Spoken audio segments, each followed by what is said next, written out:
Welcome to Through a Glass Darkly Radio. You're listening to us on United Public Radio.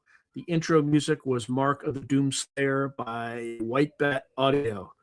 All right, welcome back, everyone. Oh, wow. What the fuck?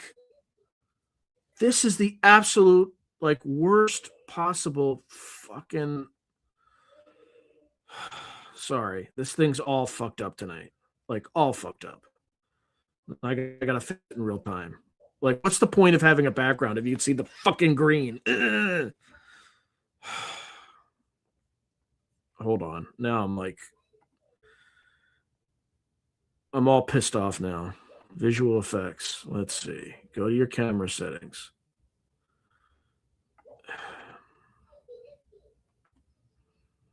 Now I'm just gonna have to make everything worse for a little bit. Do you think it would automatically check that I have a green screen? Unfucking real. All right, there you go. Now there's no green. Anyway, sorry. I'm obsessive compulsive sometimes, and that kind of stuff. So I had to clear my cache for something else because Spotify always has a software problem or something, and you have to go through 85 different permutations of shit that is not going to work just to satisfy the technician, just so you could tell their software programmers that their shit's up. So anyway, and it caused a cascade of other stuff. So I'll calm down. And then in the meantime, in the my pseudo rant right there, it's a bunch of stuff just came in. Okay, let's see. All right, how you doing, Sally Fourth Alone? Good to see you. As long as you don't steal your neighbors. Oh boy. All right.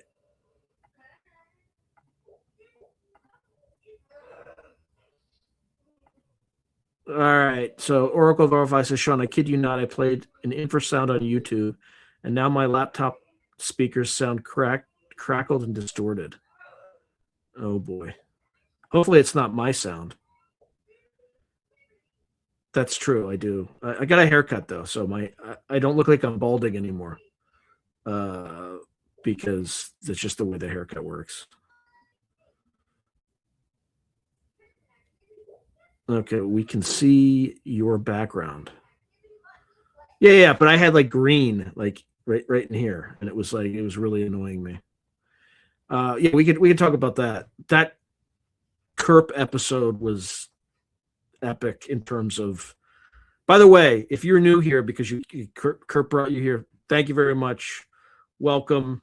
I'm probably gonna disappoint you tonight because this is the radio show that I jointly own the IP content with a radio station just for this live stream, and I typically pick a topic, have AI generate something based on an idea I have, and I read the AI. If you don't like that, and you just joined, and we're excited about the channel, just please drop because I don't want to disappoint you.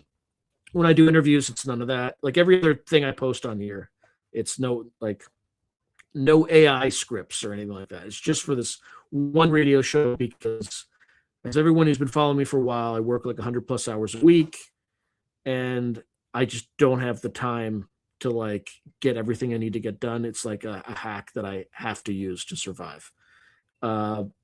But that kind of was also, if you think you're subscribed, please double check because YouTube likes to slip that one in and unsubscribe people who've been with this channel for a very long time. They know the deal, but instead of asking for subscribers, I always ask for people to just check. Am I green beard now? Okay, you sound like you're on your period with me. Wait, what are they? Are people arguing?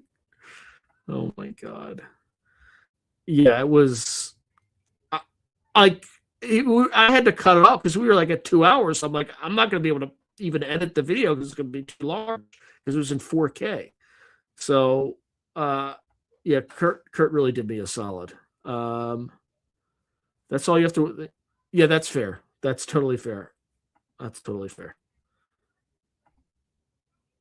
Maybe it was. Maybe it was intrepid. Maybe it was cognitive warfare. Oh my lord. Oh no, it's not my period of the month. It's just I like to start on time, and for me, on time is 10 minutes before this starts, and I started 2 minutes before. I don't like that. Like I really don't. And as a result, like foo bars happen because of things like that. I also spent like half the week last week. I was in Miami for like work stuff, so like I'm completely discombobulated because there's just like work doesn't get done, right? Like all the other stuff that I have. Fortunately, I got a lot of it done beforehand. The Kerp episode was one of the things that I knew I had to just get. So that I finished that at like 1 a.m. the night before it appeared because I knew I just had to get it out. So, but I'm so glad I did it because there's so many new people here who are into it and all that stuff. Who like I really enjoyed that. Like I had way more fun than I thought I would on that. Yeah, it was pretty fun. Let's see. Okay. Yeah, I don't throw chairs anymore. But probably 20 years ago, I may be that guy. But yeah, no chair throwing at all. I was just anyway. I'm all better now. I'm all better now. Isn't that what Wilfred Brimley says in the thing? When the thing, like they lock him in that thing, and the thing gets to him, and then he's just like, I'm all better now. Just let me out. Yeah, please do hit the like button. There will definitely be more Kerp stuff. I haven't asked him or anything like that because he just has like a standing invite whenever. I'll probably do more of a live thing because like editing that was brutal. Just because every time he turned into Jeopardy Merlove or whatever he calls it, I had to like edit. I had to like time the background and like change it so it was black and all this stuff. I didn't have to do that, but I decided to do that because I thought it'd be funny. So, yeah, the thing is amazing. Yeah. Kerp is amazing. All better now. I'm all better now. I'm all better now. So yeah, Miss Tessa Marie saying, yeah, YouTube has a really bad habit of unsubscribing people and/or not getting people notifications on videos. It's really bad on David Pilates' YouTube channel. Cam Man Missing Project. Okay. Yeah, if you don't like Bigfoot, you might want to like skip out next month because I have 6 of them. I have like 8 interviews, 6 of them are about Bigfoot, and then I have this really like ridiculous promo at the beginning. I've seen more Bigfoot photos too that I can't share with anybody that look real than I ever have my entire life. Like they look legit real. So wait, that wasn't the real Jeffrey Mishlove? Yes, and I actually have a promo at the beginning of every one of those videos. That is absolutely ridiculous. I don't know. There was just you all wanted to see me interview Bigfoot folks. And by the way, I'm glad I did because I made a lot of new friends who at some point I will go out into the wilderness and try to see this stuff. But oh, you wore a Bigfoot? I have one that just says like tax Bigfoot, make him pay on my site if you want to get it. Because I only did one Bigfoot interview before that, and that was with Joshua Cutchin. But that's it. All right.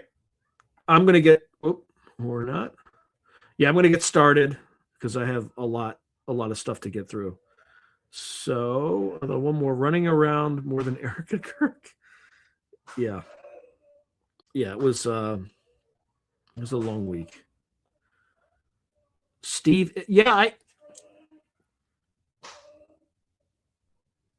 so Intrepid saying you should interview Steve Isdall.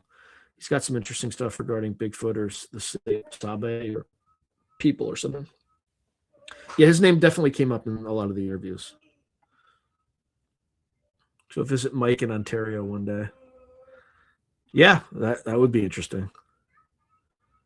Are we talking about the set tonight? No, but I understand the reference. right? Because of Michael Aquino, but it'll be related to like cognitive warfare. Yep, Tempo said is 100% Aquino. All right, well, we'll get to it. There's a guy in the future forecasting group, the enigmatic Michael. I think I'm going to be able to interview him, but I just need to bug him again and make sure. He's fled BC for a while. Huh. Let's see. What's my opinion about GG33? I have no idea who GG33 is, Justin Albert. If you tell me, maybe I'll know who you're, but like, I'm not sure. All right, I'm going to get started on the cognitive warfare stuff because I'll never finish it if I don't start now. So without further ado,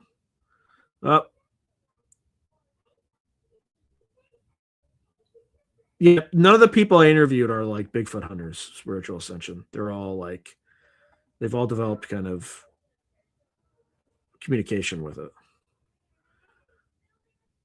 I haven't really seen them do Bigfoot stuff, but I don't know. We'll see. Not like anything's happened since last week. Yeah, I mean, I literally have not been. I saw like somebody was shot or something like that. But I mean, I think you all can figure out what I think. I'm not going to go into it.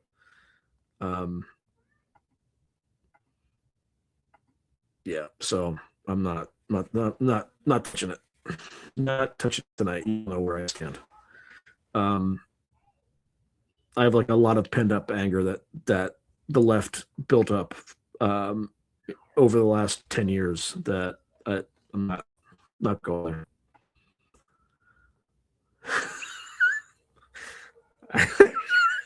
I shouldn't be laughing.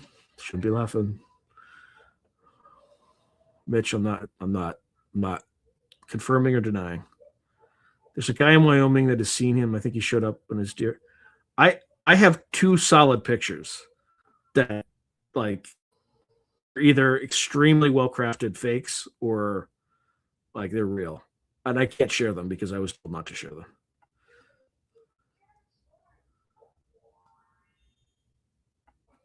Let's see. I'm new to the game, fresh, full of anger.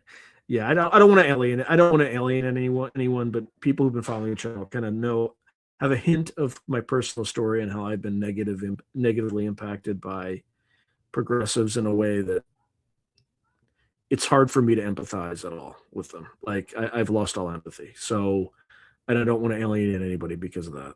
So, you're going to have to interview that other comedian that Kurt said he. Oh, yeah. Yeah, I will follow up. I will follow up. You're talking about Duncan Trussell. Yeah. I've been wanting to interview Duncan Trussell for a very long time. Did we record that in the interview? Was that recorded in the interview I published? Because I didn't.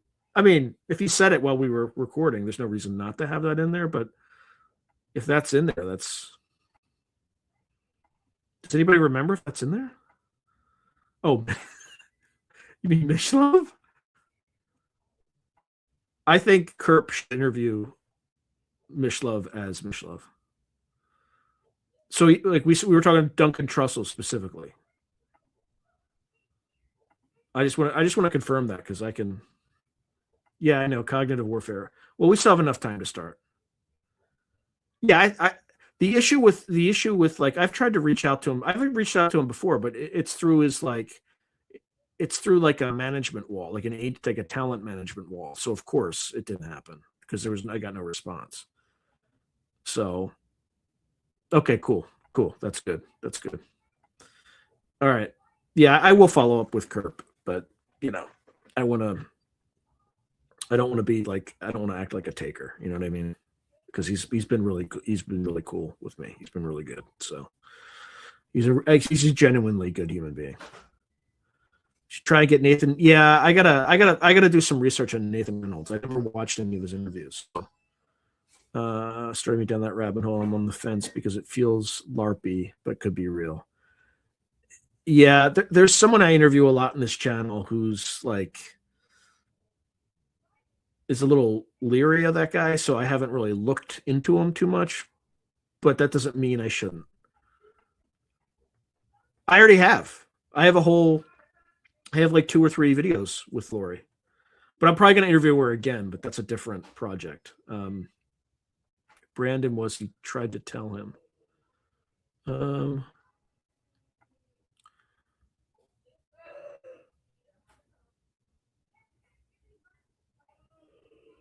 Let's see. Control Alt History Guy might be more your speed. I could look. Yeah, finally got traction, and I'm still getting traction. It's still like grinding through. Oh, she does. Oh, that would be a good reason to interview her. Guy's got some of the best info out there. Breaking Bigfoot. Guys, I got to be careful though, because if I do, like, we're gonna do a trial of February. That'll be Sasquatch season. That's what I'm calling it. And if it does well, then it will be every February. We'll do Sasquatch season. Now I might do something else from time to time, but let's see how it does.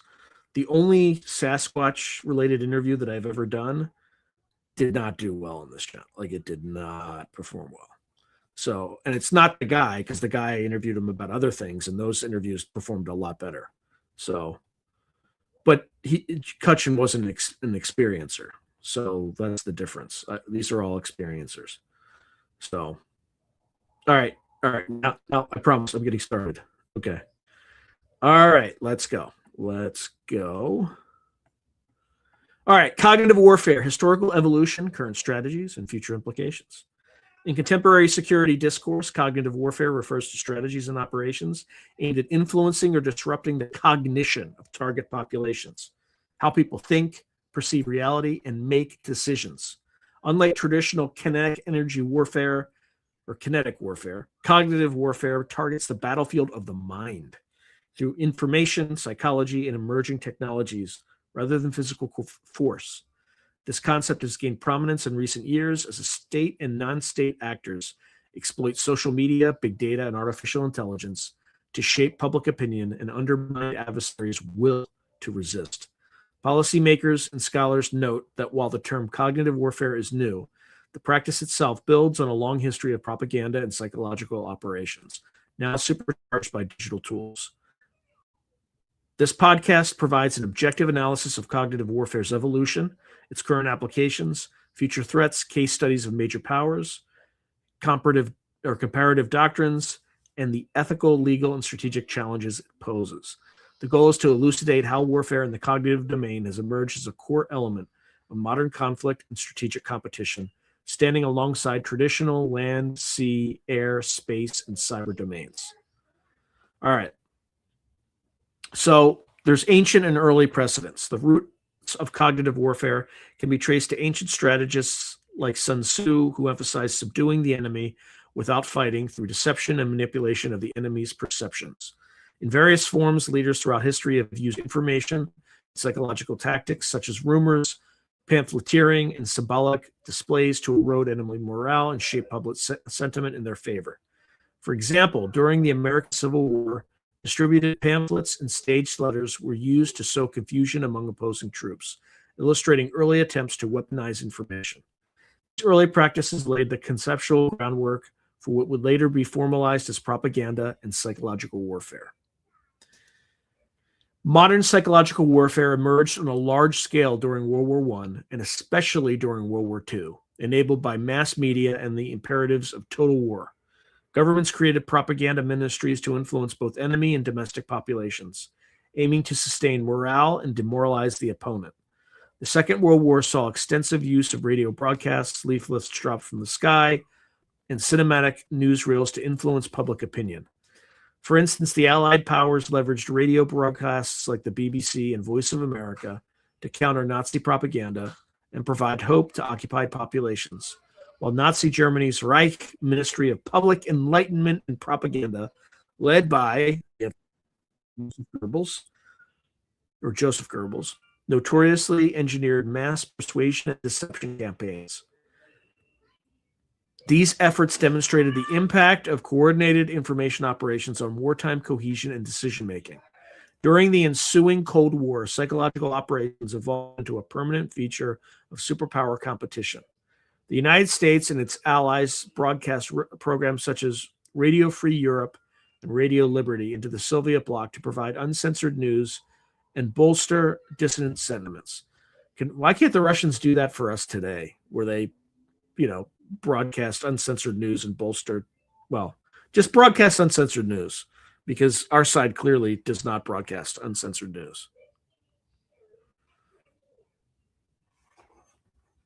Conversely, the Soviet KGB conducted active measures, a form of cognitive warfare that included spreading disinformation, forgeries, and conspiracy theories to undermine Western societies and alliances. Excuse me. Classic examples of Cold War cognitive warfare included the war of ideas between communism and liberal democracy, where each side tried to erode the other's ideological legitimacy without direct armed conflict.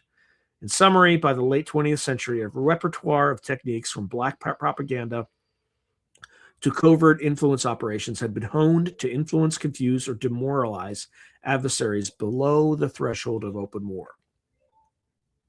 After 1990, the rise of the internet and satellite communications transformed the landscape of influence operations. Western militaries in the 1990s began speaking of information warfare and information operations as emerging modes of conflict, anticipating that controlling the flow of information would be as crucial as controlling territory.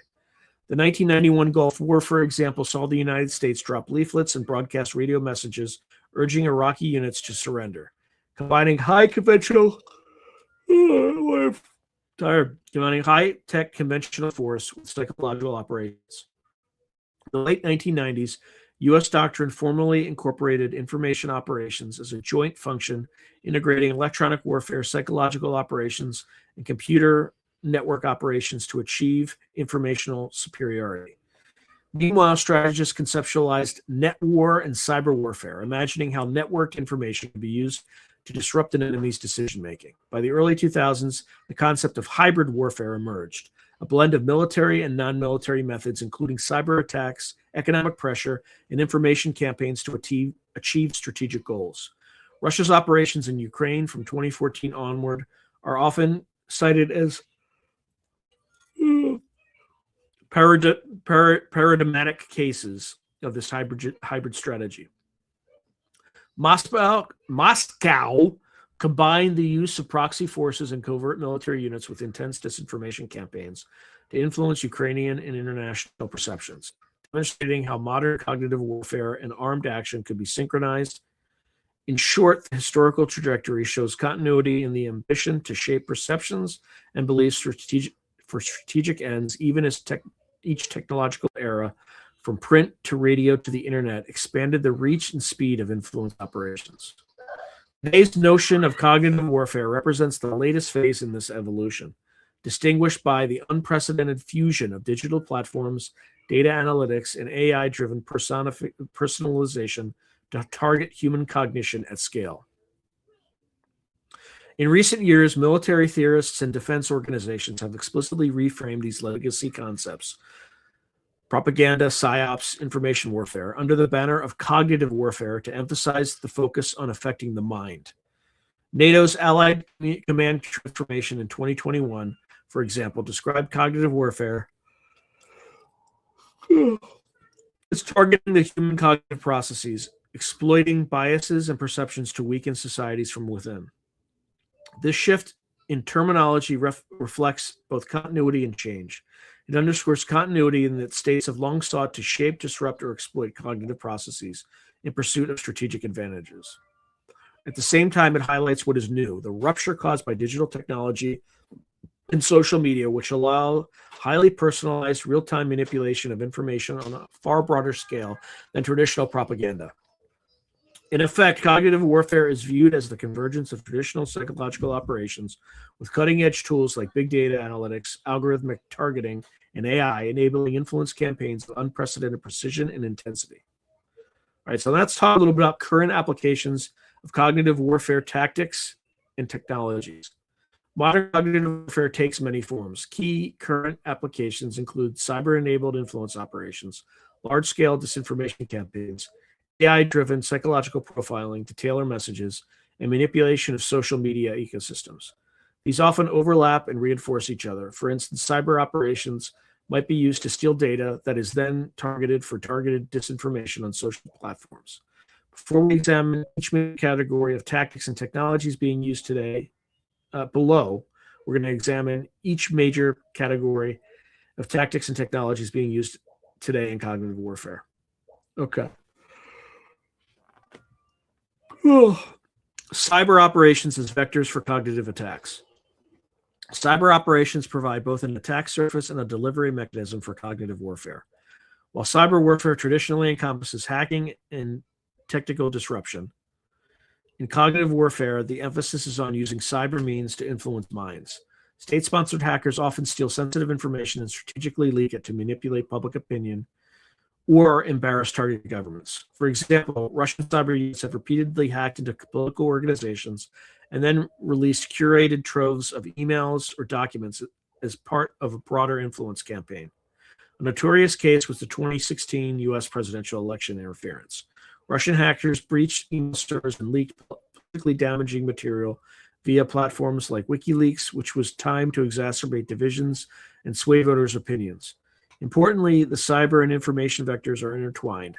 Stolen data is weaponized in information operations designed to alter how a population thinks about a candidate or issue. Beyond hack and leak operations, cyber tools are used to seed false information. This can include hijacking legitimate news websites or social media accounts to post fabricated content, defacing websites with psychological messaging, or using malware to insert propaganda into adversaries' information networks. Cyber operations can also directly target individuals' devices and social feeds, as occurred in various Russian and Chinese operations where dissidents for specific demographic groups were inundated with tailored propaganda through compromised accounts and algorithms. In essence, cyberspace acts as a force multiplier for cognitive warfare. It allows adversaries to breach the defenses of traditional media gatekeepers and inject influence efforts straight into the digital bloodstream of societies. Military analysts note that while Western countries have strong cyber defense programs to protect critical networks, they have been comparatively less prepared for the cognitive effects delivered via cyber means, such as subtle manipulation of data or the planting of doubt about the integrity of information systems. This has prompted calls to treat certain cyber intrusions not just as espionage or sabotage, but as psychological attacks aimed at eroding trust. For instance, hacking election reporting systems not to change votes, but to cast doubt on the outcome is a cognitive attack on democracy. As cognitive warfare integrates with cyber, the line between technical and psychological aggression blurs. A cyber operation's ultimate objective may be not a kinetic effect, but a cognitive effect. So, for instance, to change thoughts and behavior by manipulating information. Then you have disinformation campaigns and propaganda, like the mainstream news media. This is basically a long-standing propaganda campaign. The strategic dissemination of disinformation. False or misleading information spread deliberately is a cornerstone of contemporary cognitive warfare. By flooding the information space with narratives that distort reality, adversaries seek to confuse the target audience, amplify divisions, and ultimately influence decision-making in their favor. Both state and non-state actors engage in disinformation campaigns on a daily basis. Russia has become infamous for its global disinformation operations, from denying involvement in events such as issuing multiple contradictory explanations for the downing of Malaysia Airlines flight MH17 in 2014, to running troll farms that inject polarizing content into U.S. and European social media discussions. A prominent example is Russia's interference in the 2016 U.S. election, where operations connected to the Kremlin-controlled Internet Research Agency created thousands of fake social media personas to spread incendiary memes and false news stories aiming to depress voter turnout and erode faith in democratic institutions. In Europe, Russian disinformation escalated around its 2022 invasion of Ukraine. The Kremlin pushed false narratives, for instance, falsely portraying the Ukrainian government as neo-Nazi. Wait, but that's not false. I mean, Like, that's not false at all. Like, if you know anything about your like Ukrainian history, it is absolutely neo-Nazi. Like, I mean, like, you can tell AI is starting to get misinformation too. Anyway, I'm just saying. Okay, so to justify, so yeah, they're Banderites. Anybody who knows of like Stephen, is either Stephen or Stefan Banderi or Bandaria or something like that. They're called Banderites. Like 100%, like Ukrainian government as a neo-Nazi element. It's not the entire government, but okay.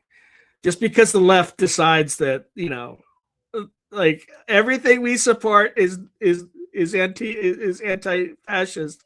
Everything you support is Nazi. Well, now it turns out you supported something that was an explicit Nazi regime or had elements of. Anyway, sorry, I digress. Okay, to justify the war and use state media outlets like RT and Sputnik to manipulate international opinion. The European Union responded with unprecedented measures, including sanctioning those media outlets and publicly debunking Russian falsehoods, illustrating and truths. Let's add that there, just to be accurate, illustrating how seriously disinformation is now viewed as a security threat. Just like it's shaping the narrative that I had AI produce here from OpenAI. So you're seeing it in real time. And that's what my role is, to correct it when some of the bullshit slips into the stuff that I put out, which you just saw. So China, too, conducts disinformation operations, albeit often with a different style. And so do Western democracies, by the way. Chinese tactics tend to mix positive propaganda about China's achievements with subtle undermining of adversary narratives. For instance, during the COVID-19 pandemic, Chinese state media and diplomats actively spread conspiracy theories that the virus originated in a new U.S. lab. It did in the University of North Carolina. It did. It also, a similar virus also originated in the Wuhan, Institute of Virology for Novel Coronavirus Research, and it was funded by the NIH and the and USAID. Like, that's a fact. Then who funded EcoHealth and then funded, the U.S. funded the gain of function research that resulted in the coronavirus. It's a fact now.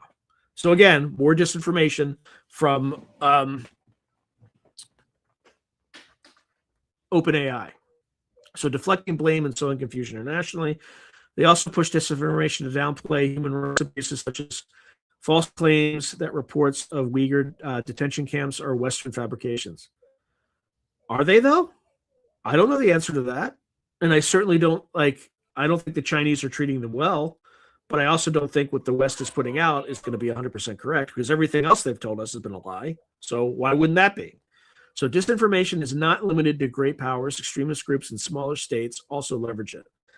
The Islamic State, ISIS, for example, mastered online propaganda by releasing expertly edited videos filled with disinformation about its strength and the weaknesses of its enemies, recruiting followers worldwide through a warped narrative. What makes disinformation in the digital age especially potent is the speed and scale at which falsehoods can spread. Oh, by the way, General Petraeus appeared with a former leader of ISIS, and shook his hand, and, too old, blah, blah, blah. So maybe they aren't so bad, I guess. Right, General Petraeus? So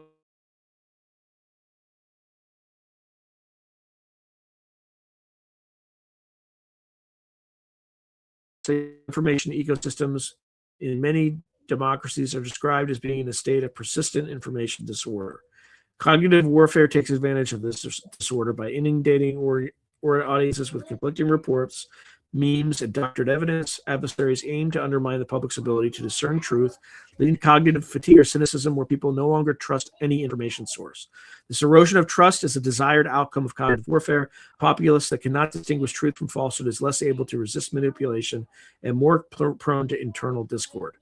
Current disinformation campaigns are often AI enhanced, using bots to amplify messages and micro-targeted ads to reach susceptible individuals. Discuss more below. Okay, so the ethical implications of such large-scale deception are severe, as they deliberately exploit cognitive biases and emotions like fear or anger to achieve political ends, effectively weaponizing human psychology. Okay. Actually, can you just all hope Or just all, give me a second. What the hell is this thing? All right, just give me a second. One quick second.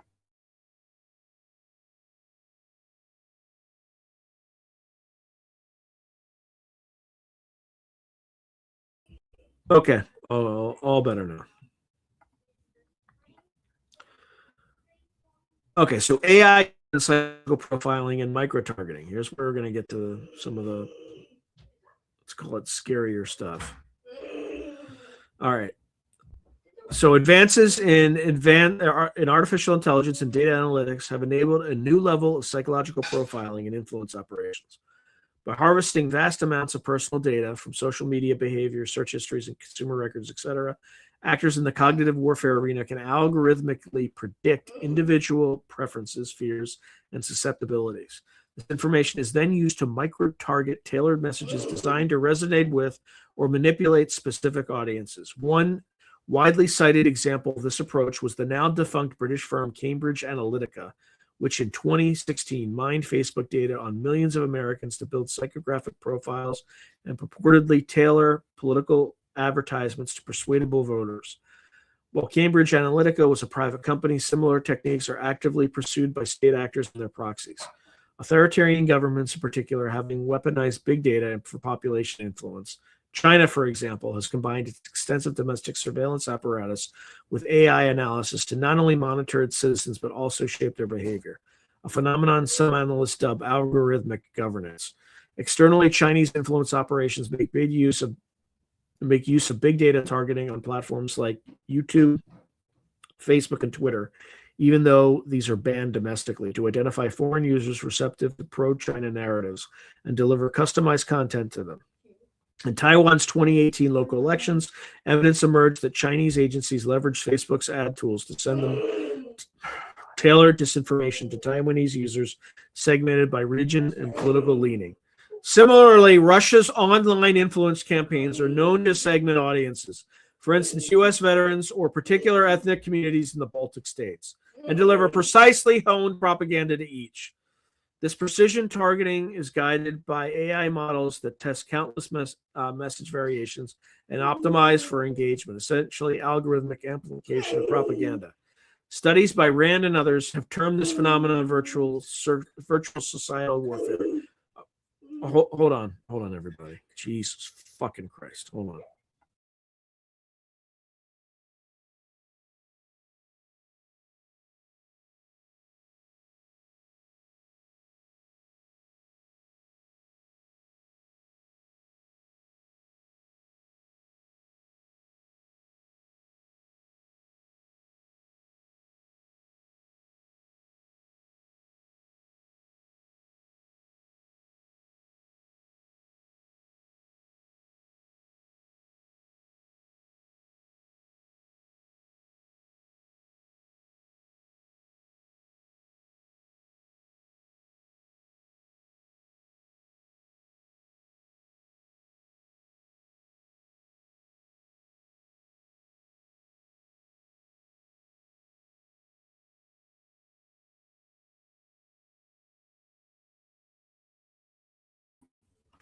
All right, sorry about that. Unreal.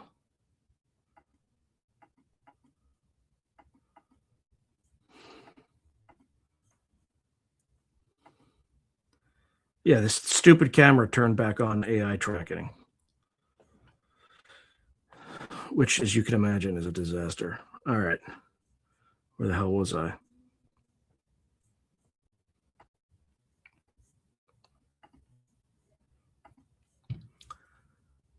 Okay. Studies by Rand and others have termed this phenomenon virtual societal warfare, wherein AI and algorithms amplify social fissures by continuously feeding individuals content that confirms their biases or exacerbates grievances. The danger of AI-driven profiling is that it exploits the echo chamber effect. Once an individual shows a propensity for certain conspiratorial or extremist content, algorithms can reinforce that by pushing more of the same, leading to radicalization or extreme views that adversaries can later tap into. Moreover, AI can not only target existing beliefs, but to potentially shape how people think. Sophisticated psychological profiling might identify, for example, that a certain segment of the population values security over freedom. A cognitive attack could then frame a disinformation narrative in terms of security threats to sway that group's opinion on policy X. In essence, AI enables a form of personalized psychological warfare. Each person can be targeted with a specific message most likely to influence them, as inferred by machines analyzing their data. Such micro-targeting was never possible in the era of one-size-fits-all propaganda posters or broad radio broadcasts. Now it can occur on the smartphone in one's pocket, largely unseen by others. Western democracies have begun grappling with how to counter this challenge through stricter data quality. Yeah. Western democracies have begun grappling with how to counter this challenge through rigorous censorship programs and imprisonment of citizens, like Britain. But AI tells us through stricter data privacy laws, transparency in political ads, etc. No. Canceling elections, like in the UK, gerrymandering their districts, like in California. So incompetence can thrive anyway. But these measures often lag behind the techniques being employed. Ultimately, AI-driven cognitive warfare threatens to erode the notion of a shared reality, as each individual is enveloped in a tailor-made informational environment shaped by unseen hands. Then we have social media manipulation and online influence. Social media platforms are the central battleground of today's cognitive warfare. Platforms like Facebook, Twitter, X, YouTube, Instagram, and TikTok serve billions of users and have become primary sources of news and influence, especially for younger demographics.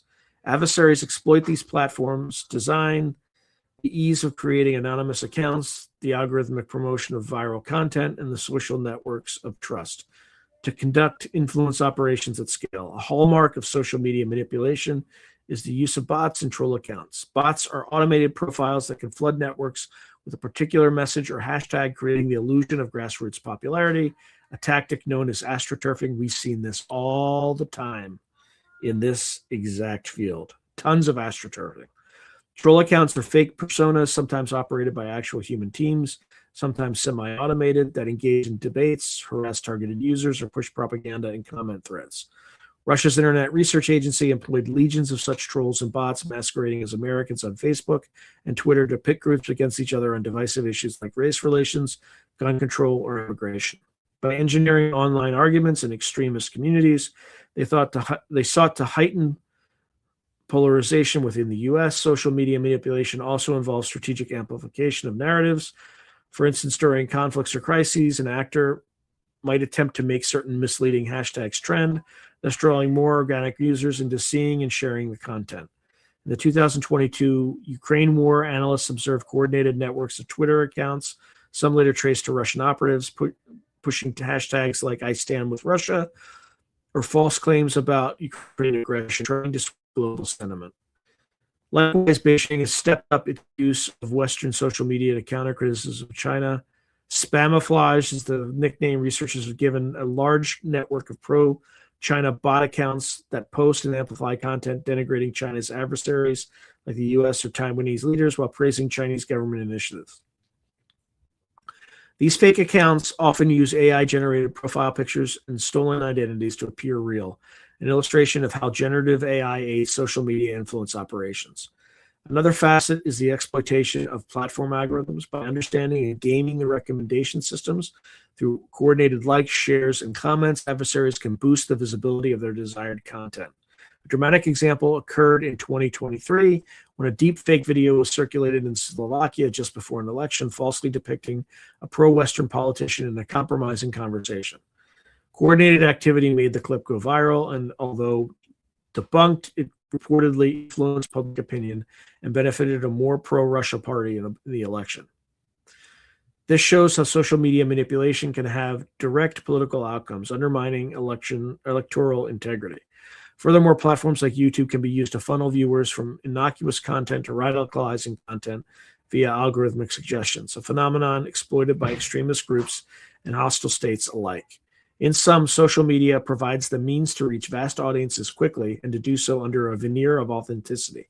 People often trust content shared by their friends or those who seem like peers. Cognitive warfare campaigns thus devote great effort to blending in on these platforms, using memes, pop culture references, or emotional appeals that resonate. The immediacy and interactivity of social media also allows real-time adaptation. Propagandists can gauge what messages are catching on and adjust accordingly, creating a feedback loop for optimizing influence.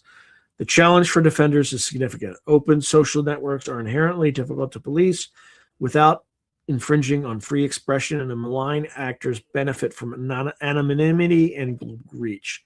Many democracies have started working with tech companies to root out bot networks and label state-affiliated media contents, but the sheer scale makes complete control impossible.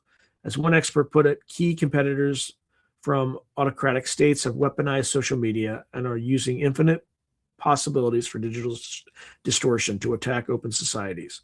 The effects of such manipulation are not only misleading specific targets, but also a broader decoy of public trust in information itself, which is perhaps the ultimate objective of cognitive warfare.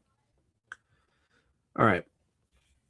So now let's talk about future threats and emerging technologies in cognitive warfare. As technology evolves, so too do the tools and threats in the cognitive warfare arena. Looking ahead, several emerging technologies is likely game changers. Deep fakes and synthetic media, neurotechnology and brain-centric weapons, and autonomous systems driven by AI that can conduct influence operations at scale. These not only enhance existing tactics, but also introduce qualitatively new challenges. Below, we explore each and how they might shape the future cognitive battle space. So, deep fakes and synthetic media.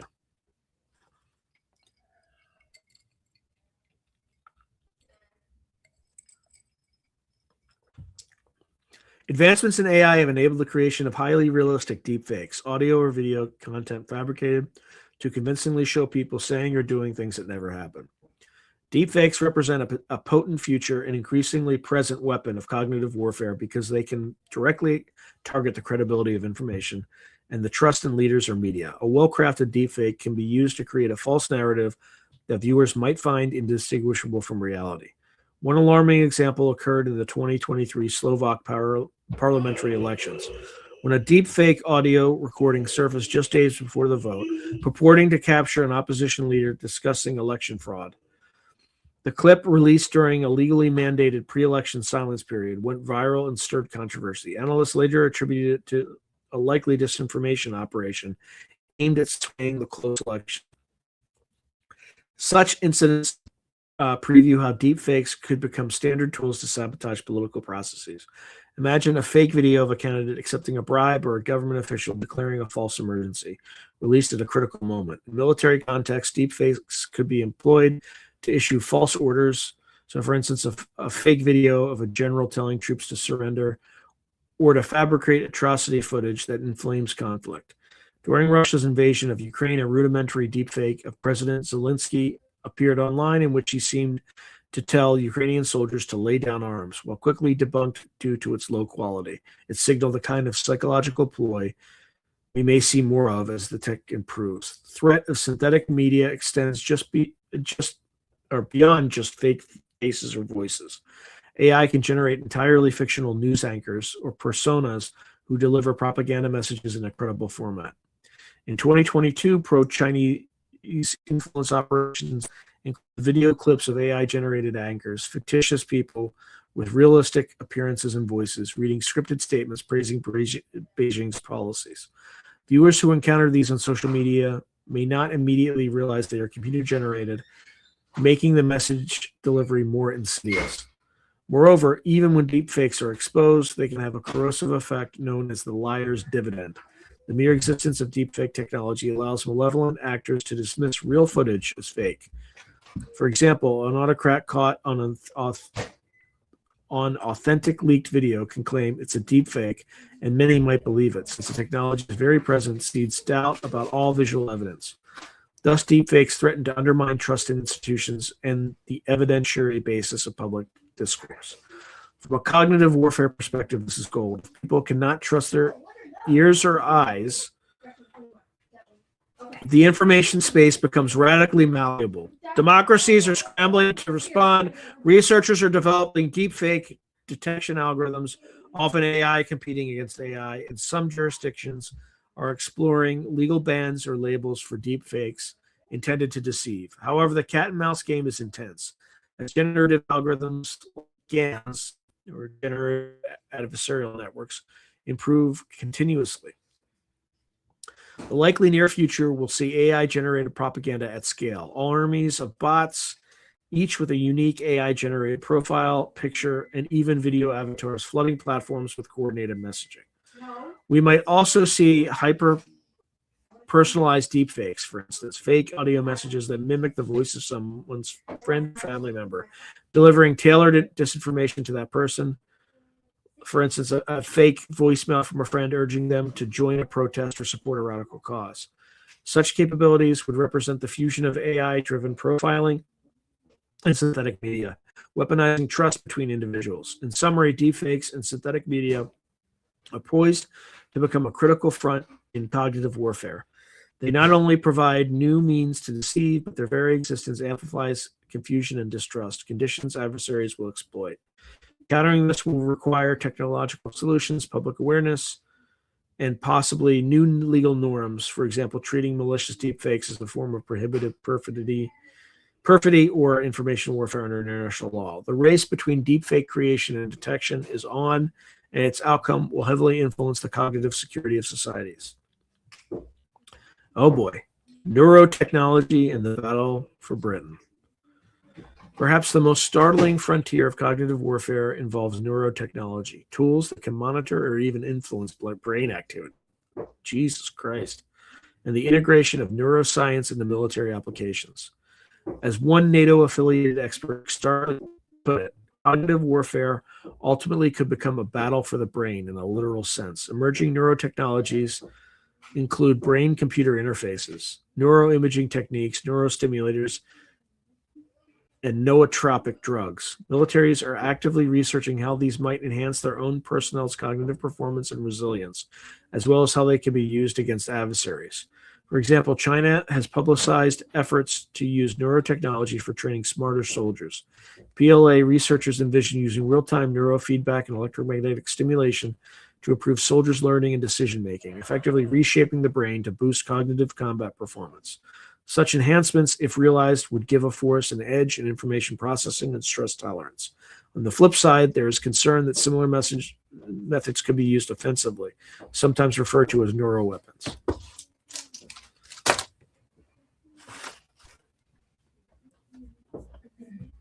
These could range from non-lethal bioagents that alter neurochemistry, for instance, an aerosolized drug that induces confusion or calm, to devices that emit frequencies disrupting neural activities, for instance, ultrasonic or microwave weapons that cause disorientation.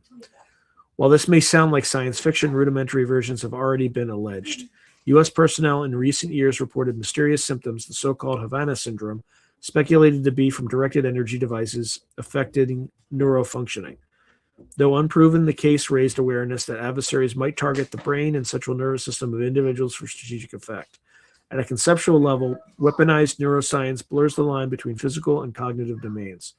If an electromagnetic pulse can impair a pilot's ability to think clearly, is it an attack on the mind or simply electronic warfare? The U.S. and its allies are sufficiently concerned that discussions of cognitive security now encompass protecting troops from neurological interference. Ethically and legally, neurotechnologies pose tough questions. International humanitarian law forbids chemical and biological weapons that cause superfluous injury. Would a bioweapon that only temporarily altered mood or cognition be considered humane since it's non-lethal, or a violation due to its indiscriminate mental harm?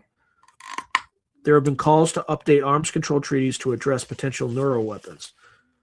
For instance, adding certain neuroactive agents to the Chemical Weapons Convention.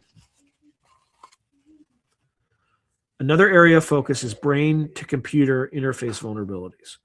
As BCIs begin to be used, for example, to allow pilots to control systems by thought or to monitor soldiers' cognitive states, they could be hacked or jammed, turning a potential enhancement into a liability.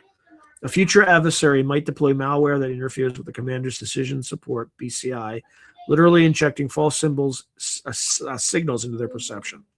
This would be a very direct form of cognitive attack. At present, most of these scenarios remain speculative, but they are actively being exploited in defense research. NATO and other bodies have convened workshops on the weaponization of cognitive neuroscience, examining how converging fields like nanotechnology, biotech, and AI, along with neuroscience, could open new attack surfaces on the human mind. The eventual development of artificial general intelligence, AGI, is even hypothesized as a perfect storm for cognitive warfare. An AGI could theoretically analyze human cognitive vulnerabilities and deploy tailored influence or neurological attacks at scale and efficiency or efficacy far beyond human strategists. In preparation, some suggest establishing neurological defense measures and ethical frameworks now. This might include training military personnel to recognize and cope with psychological manipulation or even resilience to cognitive attacks as part of combat readiness. It also involves grappling with the moral line. Enhancing soldiers' cognition blurs into altering who they are, raising issues of consent and long-term effects. And defending against cognitive attacks could lead militaries to consider preemptive measures that themselves verge on manipulation. For instance, inoculating friendly populations with certain errors or cognitive conditioning. In summary, neurotechnology is to add a profound new dimension to cognitive warfare, one where the targets are the neural pathways of decision-making and the tools reach inside the skull. This amplifies the stakes of cognitive warfare, making it not just a battle about information and perception, but potentially a battle within the biological processes of the brain. Addressing this frontier will require international dialogue on neuroscience, ethics, and possibly new norms to prevent an arms race in cognitive manipulation techniques.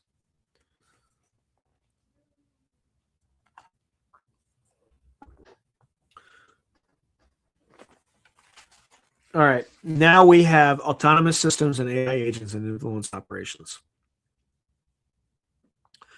The future will also see greater autonomy in how cognitive campaigns are executed. Autonomous systems driven by advanced AI could conduct large-scale influence operations with minimal human oversight, reacting and adapting faster than any human-operated effort. We already have early examples: social media bots that operate continuously without human controllers, or algorithms that generate thousands of customized propaganda messages per second. Looking ahead, imagine an AI system that can ingest real-time data from a target society, news, trends, social media sentiment, economic indicators, and then autonomously craft and disseminate influence content optimized to achieve certain effects. For example, to incite panic or to calm tensions, depending on the actor's goals. Such an AI cognitive warfare agent might determine, for instance, that a certain demographic in the adversary country is angry about unemployment, and then generate tailored disinformation linking that issue to government incompetence or corruption, amplified through fake personas, all without direct instruction on each message. The emergence of the large language models like GPT-4 has significant implications here. An LLM can generate human-like text on any topic, potentially producing convincing propaganda, complete with fake citations or impersonation of credible voices. Adversaries could deploy swarms of LLM-powered chatbots onto social networks or messaging apps, engaging individuals in one-on-one conversations to subtly influence their views, something far more persuasive than generic broadcast propaganda. These bots could masquerade as local people, gradually nudging real humans toward radicalization or distrust in institutions. Because an AI can handle millions of such interactions simultaneously, it vastly scales the reach of cognitive influence. Moreover, AI can be used to identify the most effective memes or narratives by stimulating how content might spread, which is so-called predictive propaganda. We may also see integration of autonomous cognitive warfare with physical platforms. For example, an autonomous drone that hacks into local broadcasting stations in a conflict zone and transmits false emergency messages, or drops USB drives loaded with disinformation into enemy territory. Autonomous cyber agents might influence online forums and dynamically steer discussions in certain directions without needing continuously human troll farm labor. The concept of machine speed warfare, where decisions and actions occur in milliseconds, could extend to the information domain. AIs might detect emerging sentiments or unrest earlier than humans and deploy counter-messaging or further agitation at a pace that overwhelms human responders. For defenders, having human analysts in the loop may prove too slow. They need to counter with their own AI that flags and counters malign narratives in real time. Another aspect is the use of robotics and autonomous propaganda delivery systems. Oh my God. Imagine personalized advertising displays or household smart devices hacked by AI to deliver targeted influence messages. For instance, a voice assistant that suddenly gives propaganda statements. Autonomous systems can also generate fake but superficially credible content en masse, not just deep fake videos, but entire fake news websites, including AI-written articles, fake comments, and even AI-generated experts to quote. As technology progresses, it could become nearly impossible for the average person to distinguish authentic information from AI-fabricated content designed expressly to manipulate. This flood of high-quality fake content would achieve a form of cognitive denial of service attack, where the informational environment is so saturated with disinformation that rational decision-making becomes extremely difficult. The introduction of autonomy also raises accountability issues. If an AI agent conducts a disinformation campaign that, say, incites violence, who is legally or morally responsible? The state that deployed the AI, the programmers, or the AI itself? International law is unprepared for autonomous propaganda agents, just as it grapples with autonomous weapons. There have been proposals to require AI-generated content to be watermarked or identified, but enforcing that globally is daunting. Strategically, autonomous cognitive warfare systems could further lower the cost and risk for aggressors. The state could unleash influence AIs to destabilize a competitor without direct attribution, claiming any chaos was organic or the fault of uncontrolled algorithms. This complicates deterrence. How would you deter an adversary from actions they can plausibly deny by blaming an AI mishap? All these possibilities point to a future where cognitive warfare might be conducted at a tempo and scale beyond human capacities, necessitating a parallel development of autonomous defenses, AI to filter, counteract disinformation, AI to simulate adversary influence tactics and preempt them, etc. The interplay of opposing autonomous influence systems could define the cognitive battles of tomorrow, much as opposing cyber defenses and offenses do today. Ensuring such battles do not spiral out of control will be a critical challenge for the international community, calling for new frameworks on AI and information operations. All right. Now we're going to go into some case studies.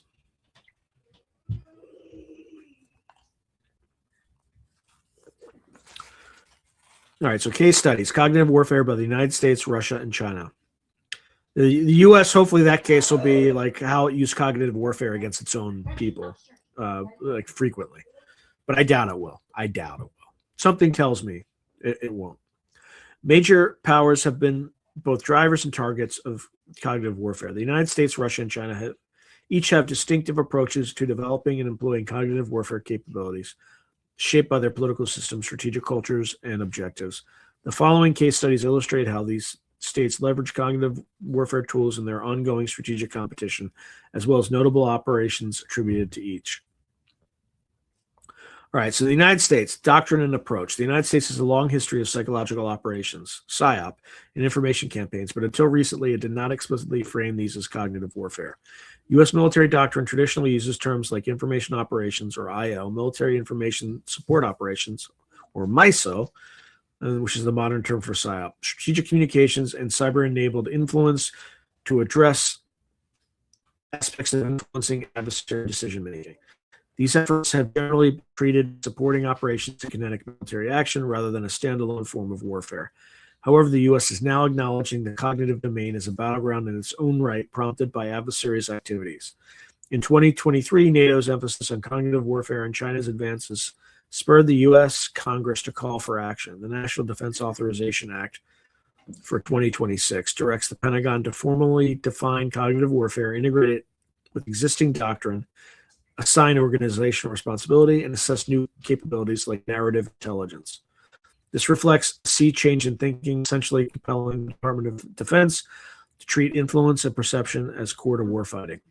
U.S. officials realize that American adversaries already treat the cognitive domain as a core element of deterrence and conflict, and that the U.S. must do the same. Currently, U.S. cognitive warfare capabilities are fragmented across agencies.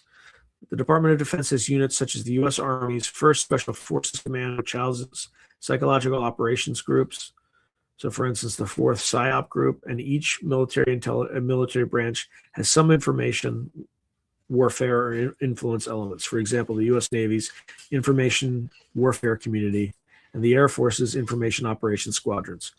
U.S. Special. I'm looking at you, England. I'm looking at you, England. U.S. Special Operations Command, U.S. SOCOM, is a hub for influence expertise due to its irregular warfare focus. U.S. Cyber Command, or U.S. Cybercom, tackles the digital terrain and has been involved in countering ISIS online and disrupting foreign disinformation networks. The State Department leads overt diplomatic messaging and runs the Global Engagement Center, an interagency unit charged with countering foreign propaganda and disinformation. Notably, GEC has exposed Russian and Chinese disinformation campaigns publicly. The intelligence community, especially CIA and NSA, monitors adversary influence operations, and historically, the CIA has engaged in covert influence efforts abroad. So, for instance, support for pro-democracy media in the Cold War. Yet, despite these pieces, a cohesive approach was lacking. As one analysis noted, what has been missing is integration and clear responsibility on cognitive warfare in the U.S. The NDAA tasking aims to create unity of effort. One proposal on the table is to stand up a dedicated cognitive warfare or information operations command to centralize planning and execution, potentially akin to how Cyber Command unified cyber efforts. In terms of technology, the U.S. has substantial private sector and academic expertise in AI, social media analytics, and behavioral science that could be harnessed. These are research initiatives under DARPA and service labs focused on cognitive security. For instance, DARPA's Semantic Forensics or Semaphore program works on deepfake detection, and IARPA, which is intelligence research, has looked at psychological influence modeling. The U.S. also benefits from robust media and tech companies that can be partners in resilience. So, for instance, collaborations with Facebook and Twitter to take down fake accounts and to censor American citizens. I just added that myself. However, leveraging these strengths is complicated by legal and ethical constraints, as discussed later. No shit. The U.S. tends to emphasize defensive and normative actions in cognitive warfare, given its democratic values. For instance, during the campaign against ISIS 2014 to 2019, the U.S. combined airstrikes with an online counter-propaganda campaign. A special unit called Joint Task Force Ares under Cyber Command worked to disrupt ISIS online recruiting by hacking accounts and injecting discrediting information, while the State Department's Think Again, Turn Away initiative tried to engage in extremists on social media to challenge their narratives. Results were mixed, but these efforts acknowledged that kinetic victories also were insufficient without countering the ideology, a cognitive fight. Another domain has been Russian election interference. In 2018 and 2020, U.S. Cyber Command reportedly conducted operations to take offline the Internet Research Agency's troll farm and other Russian disinformation infrastructure during critical pre-election periods, essentially hacking the hackers as a form of cognitive defense. This approach was nicknamed Defend Forward. On the offensive side, historical cases exist, such as Operation Iraqi Freedom, where U.S. PSYOPs units famously used techniques like broadcasting messages to Iraqi troops urging surrender or leveraging cultural themes, e.g. distributing playing cards with most wanted regime figures to incentivize tips from the public, implicitly influencing perceptions of coalition. By the way, that I need to stop. I need to stop there for a second because I want to show you all something while I can. Hold on. That reminded me. Stand by.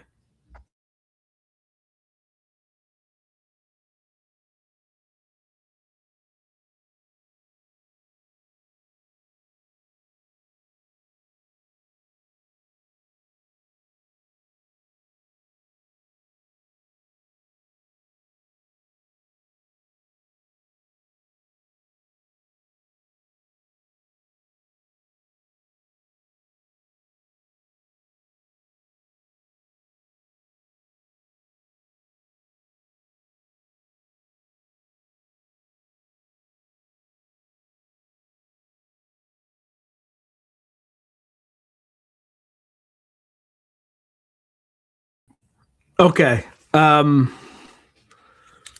Real world example.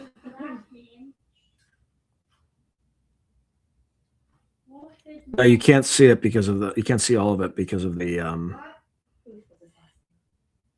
green screen stuff, because there's some, like, I guess a greenish color, but this is from back in the day. This is from 2003, circa 2000. Well, circa 2003. This is the deck of cards they're talking about. So, still have it. Still have it from back in the day. All right, let me get back to. Yeah, I have the whole pack. The whole pack.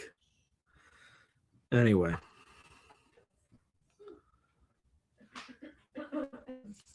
A little drink of my Dunkin'.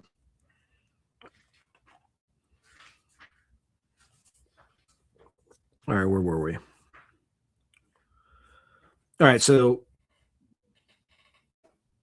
yeah, so you distributing literally that pack of playing cards with most wanted regime figures to incentivize tips from the public, implicitly influencing perceptions of coalition omniscience. During the Cold War, the CIA's influence campaigns, like secretly funding cultural organizations, books, and media to promote liberal democratic ideas. And by the way, you could, if you were in the military at that time, you could get that pack for $3.99 at your local PX, which is exactly what I did. It was designed by the Liberty Playing Card Company in Arlington, Texas. So, and apparently they're plastic coated, whatever that. Well, I mean, we know what that means. Okay.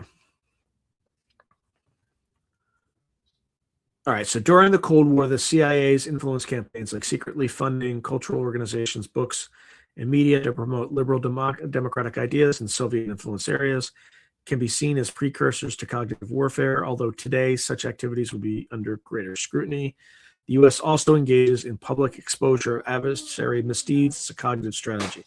For instance, in 2022 to 2023, as Russia massed forces and then invaded Ukraine, U.S. intelligence unusually declassified and publicized information about Russian plans and false flag plots ahead of time. This pre-bunking strategy sought to dominate the narrative and rob Russia of the chance to use disinformation to justify its actions. By getting the truth out early, the U.S. helped galvanize Allied support, a case where information efforts likely blunted the impact of Russian cognitive operations. America's open society and legal framework imposes limits on cognitive warfare approaches. Domestically, laws like the Smith-Mundt Act, amended in 2013, but still barring certain domestic propaganda as a general aversion to government manipulation of U.S. audiences, constrain operations. They don't constrain them enough, apparently. The U.S. military's information operations doctrine explicitly forbids targeting American citizens or news organizations. Really? Then I guess that means the United States government broke the law. Like, it continues to break the law constantly.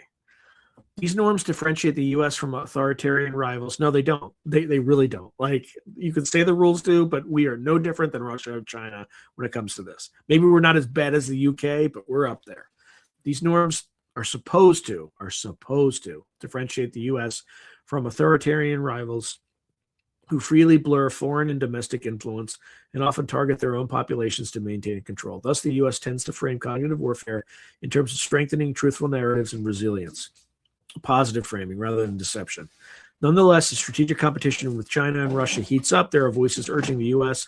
to go on the offensive in the information domain.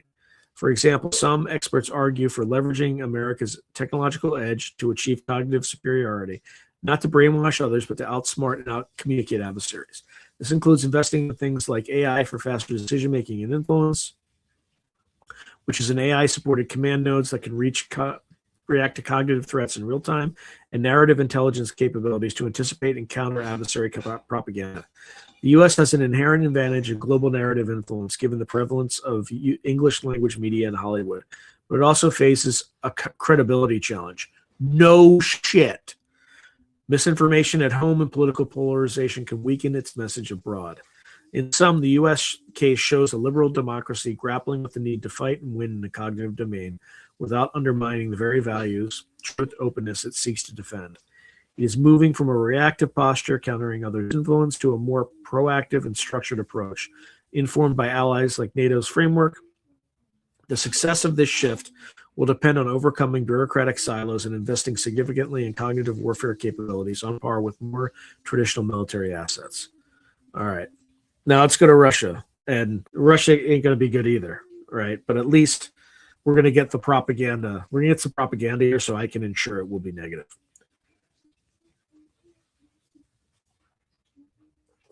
All right.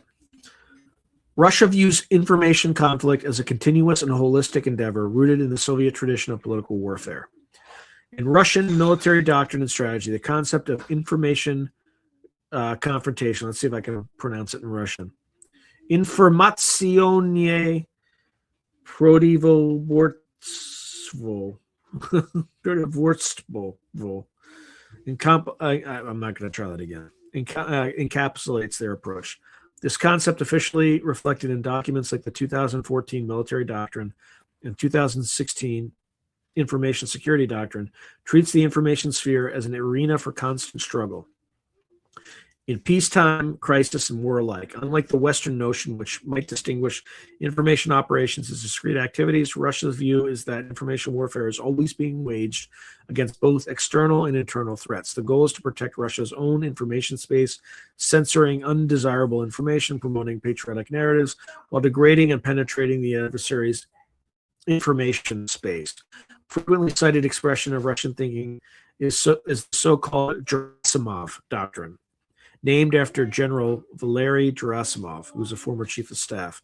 In a 2013 article, Gerasimov noted that non-military means, information and psychological warfare, can exceed the power of conventional weapons, and he highlighted a roughly 4-to-1 ratio of non-military to military measures in achieving strategic ends. While Western analysts likely overinterpreted this as a formal doctrine, it does capture a reality. Russian strategy heavily emphasizes subversion, propaganda, and cyber disruption to shape the battlefield before and during armed conflict. The Russian concept of reflexive control is another key piece developed by Soviet theorists. Reflexive control is the practice of conveying selectively crafted information to an opponent to induce them to make decisions favorable to Russia's goals, essentially controlling the adversary's decision calculus. It's cognitive warfare avant la lettre. I don't speak French. Using the adversary's own mind as the weapon against them. Modern Russian military writings often discuss achieving information superiority and undermining enemy command and control through psychological means as much as technical means. In practice, the Kremlin blends military intelligence and political instruments seamlessly in its information confrontation operations.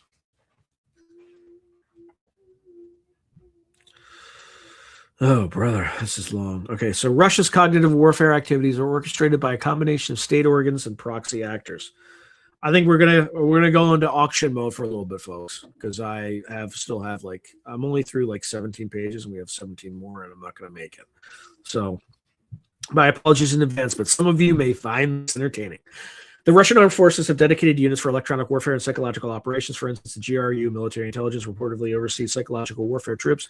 The FSB and SVR, domestic and foreign intelligence, also play roles in influence campaigns, often running networks of agents and collaborators abroad to plant stories or support friendly media. However, much of Russia's cognitive warfare is outsourced or laundered through ostensibly private entities, oligarch-funded media outlets like RT Sputnik, the Internet Research Agency, which is a troll farm tied to Yevgeny Prigozhin, and a vast network of sympathetic NGOs or fringe political groups in other countries. The Institute for the Study of War describes Russia's approach as multimodal, employing every available channel of information to shape perceptions. This includes not just social media, but conferences, diplomatic channels, international organizations, and influential individuals. So think tanks, academics, ex-officials paid to echo Kremlin talking points. For example, Russia hosts events like the Valdai Discussion Club, or uses platforms like the UN to propagate its narratives, often highlighting divisions in Western societies or portraying Russia as defender of a multipolar order. Even cultural and religious ties are leveraged. The Russian Orthodox Church and patriot organizations serve conduits of soft influence in Eastern Europe. In essence, there is a whole of of government and whole of society mobilization for cognitive effect. In wartime, the Russian military has integrated information computation with kinetic operations during the conflict in Syria, where Russia intervened in 2015. Russia Infolock targeted both local Syrian population to demoralize rebels and bolster Assad's legitimacy, and international audiences to portray Russia as successfully fighting ISIS when the reality strikes often hit other rebels. Similarly, in Ukraine, Russia's state media and bots have consistently worked to sap Ukrainian resolve and Western unity, even as tanks and missiles do their work on the ground. The airways and internet carry out the parallel assault on will and perception. Russia's use of cognitive warfare has been most vividly demonstrated in its operations against neighboring countries in the West. In the past decade, a landmark case was the 2014 annexation of Crimea, leading up to a largely bloodless takeover. Russian operatives flooded Crimea media with narratives of threats to Russian speakers, framed the Kiev government post-Euromaidan as fascist, and skillfully used local proxy. Well, it was fascist. It literally was. Again, Banderites. And skillfully used proxies to stage popular calls for secession. This information onslaught confused and paralyzed opposition. By the time little green men, unmarked Russian soldiers appeared, much of the population was already cognitively primed to accept or even welcome Russian control. Concurrently, Russia jammed Ukrainian communications and spread rumors to sow chaos among Ukrainian forces, a classic integration of electronic and psychological tactics. In the Donbass conflict in eastern Ukraine from 2014 to present, Russian propaganda painted Ukrainian authorities as genocidal Nazis, targeting ethnic Russians, galvanizing local separatists, and muddling international responses. A later globally resonant operation was the interference in U.S. and European elections 2016 to 2018. As documented by the Mueller report, Russian agencies conducted a multifaceted influence campaign in 2016 that included hacking and leaking Democratic Party emails, a cyber operation with cognitive goals, and orchestrating social media influence via fake U.S. persona accounts that reach tens of millions of users. These efforts aim to exacerbate divisions in American society and reduce trust in the electoral process itself. Similar tactics were used in the UK's 2016 Brexit referendum, where Russian bots amplify polarizing content around immigration and nationalism. In various European elections where Kremlin-linked disinformation favored far-right or anti-EU candidates. Another sphere is military exercises and nuclear brinksmanship as information tools. Russia often conducts large snap military drills, for instance, the Sapad exercises, not only for training, but to intimidate neighbors and send a message to NATO, psychological signaling of its capability and will. During such exercises, Russian media will accompany the saber rattling with commentary emphasizing the West's weakness or lack of resolve, aiming to erode the adversary's will to act. The Kremlin has also mastered the use of strategic ambiguity, obfuscating whether its fighters in Ukraine are regular troops or volunteers, which keeps opponents cognitively off balance. In recent analysis of the Ukraine war 2022 onward, experts note that Russia's disinformation narratives did not achieve all their objectives. For instance, its attempt to justify the invasion internationally largely failed. However, internally, the Russian state's propaganda has been effective at maintaining a base level of public support by controlling the narrative, claiming Russia is fighting Nazis and NATO aggression. Well, it is in both. Let's move on. Again, not a fan of Russia, but let's be objective here. And externally, Russia influence operations have worked in some regions. In parts of Africa and Asia, Russian narratives about Western neocolonialism and blaming sanctions, not Moscow's invasion, for food insecurity have gained traction. These illustrate Russia's adaptability and cognitive warfare when facing a strong pushback in one theater. In Europe, it shifts focus to other audiences that might be more receptive. The Russian cognitive warfare doctrine effectively creates a gray zone of conflict where Russia can pursue strategic goals without triggering full military retaliation from adversaries. By operating below the threshold of overt war through election meddling, social discord, cyber subversion, Russia exploits the West's peacetime roles and hesitancy to respond forcibly. The scholars note this leads to an asymmetric scenario. One side, the West, believes itself at peace, while the other, Russia, is actively waging conflict by non-military means.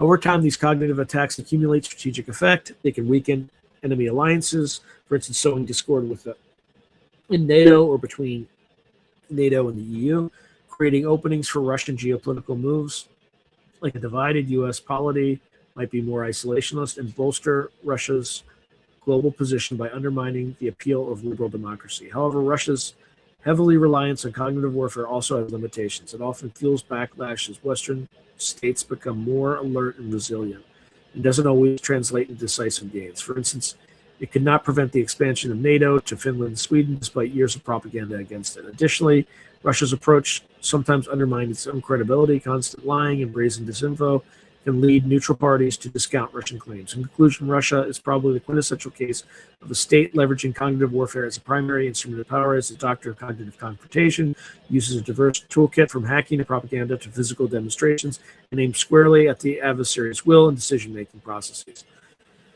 Its successes and failures provide valuable lessons on the effectiveness and limits of cognitive warfare in the modern era. All right, let's see. Oh, man. This stuff is going to make me blind. All right, now moving on to China. Doctrine and philosophy. China's approach to cognitive warfare is deeply embedded in its concepts of political warfare and stratagem. A key framework is the three warfares, which is Sanjian, public opinion of warfare, psychological warfare, and legal warfare, often adopted by the Chinese Communist Party, the People's Liberation Army since 2003. These three components are aimed at controlling the narrative, public opinion, undermining enemy morale, psychological, and using law as a tool to constrain opponents, legal, all without direct combat. In recent years, Chinese military thinkers have gone further by formulating the idea of cognitive domain operations.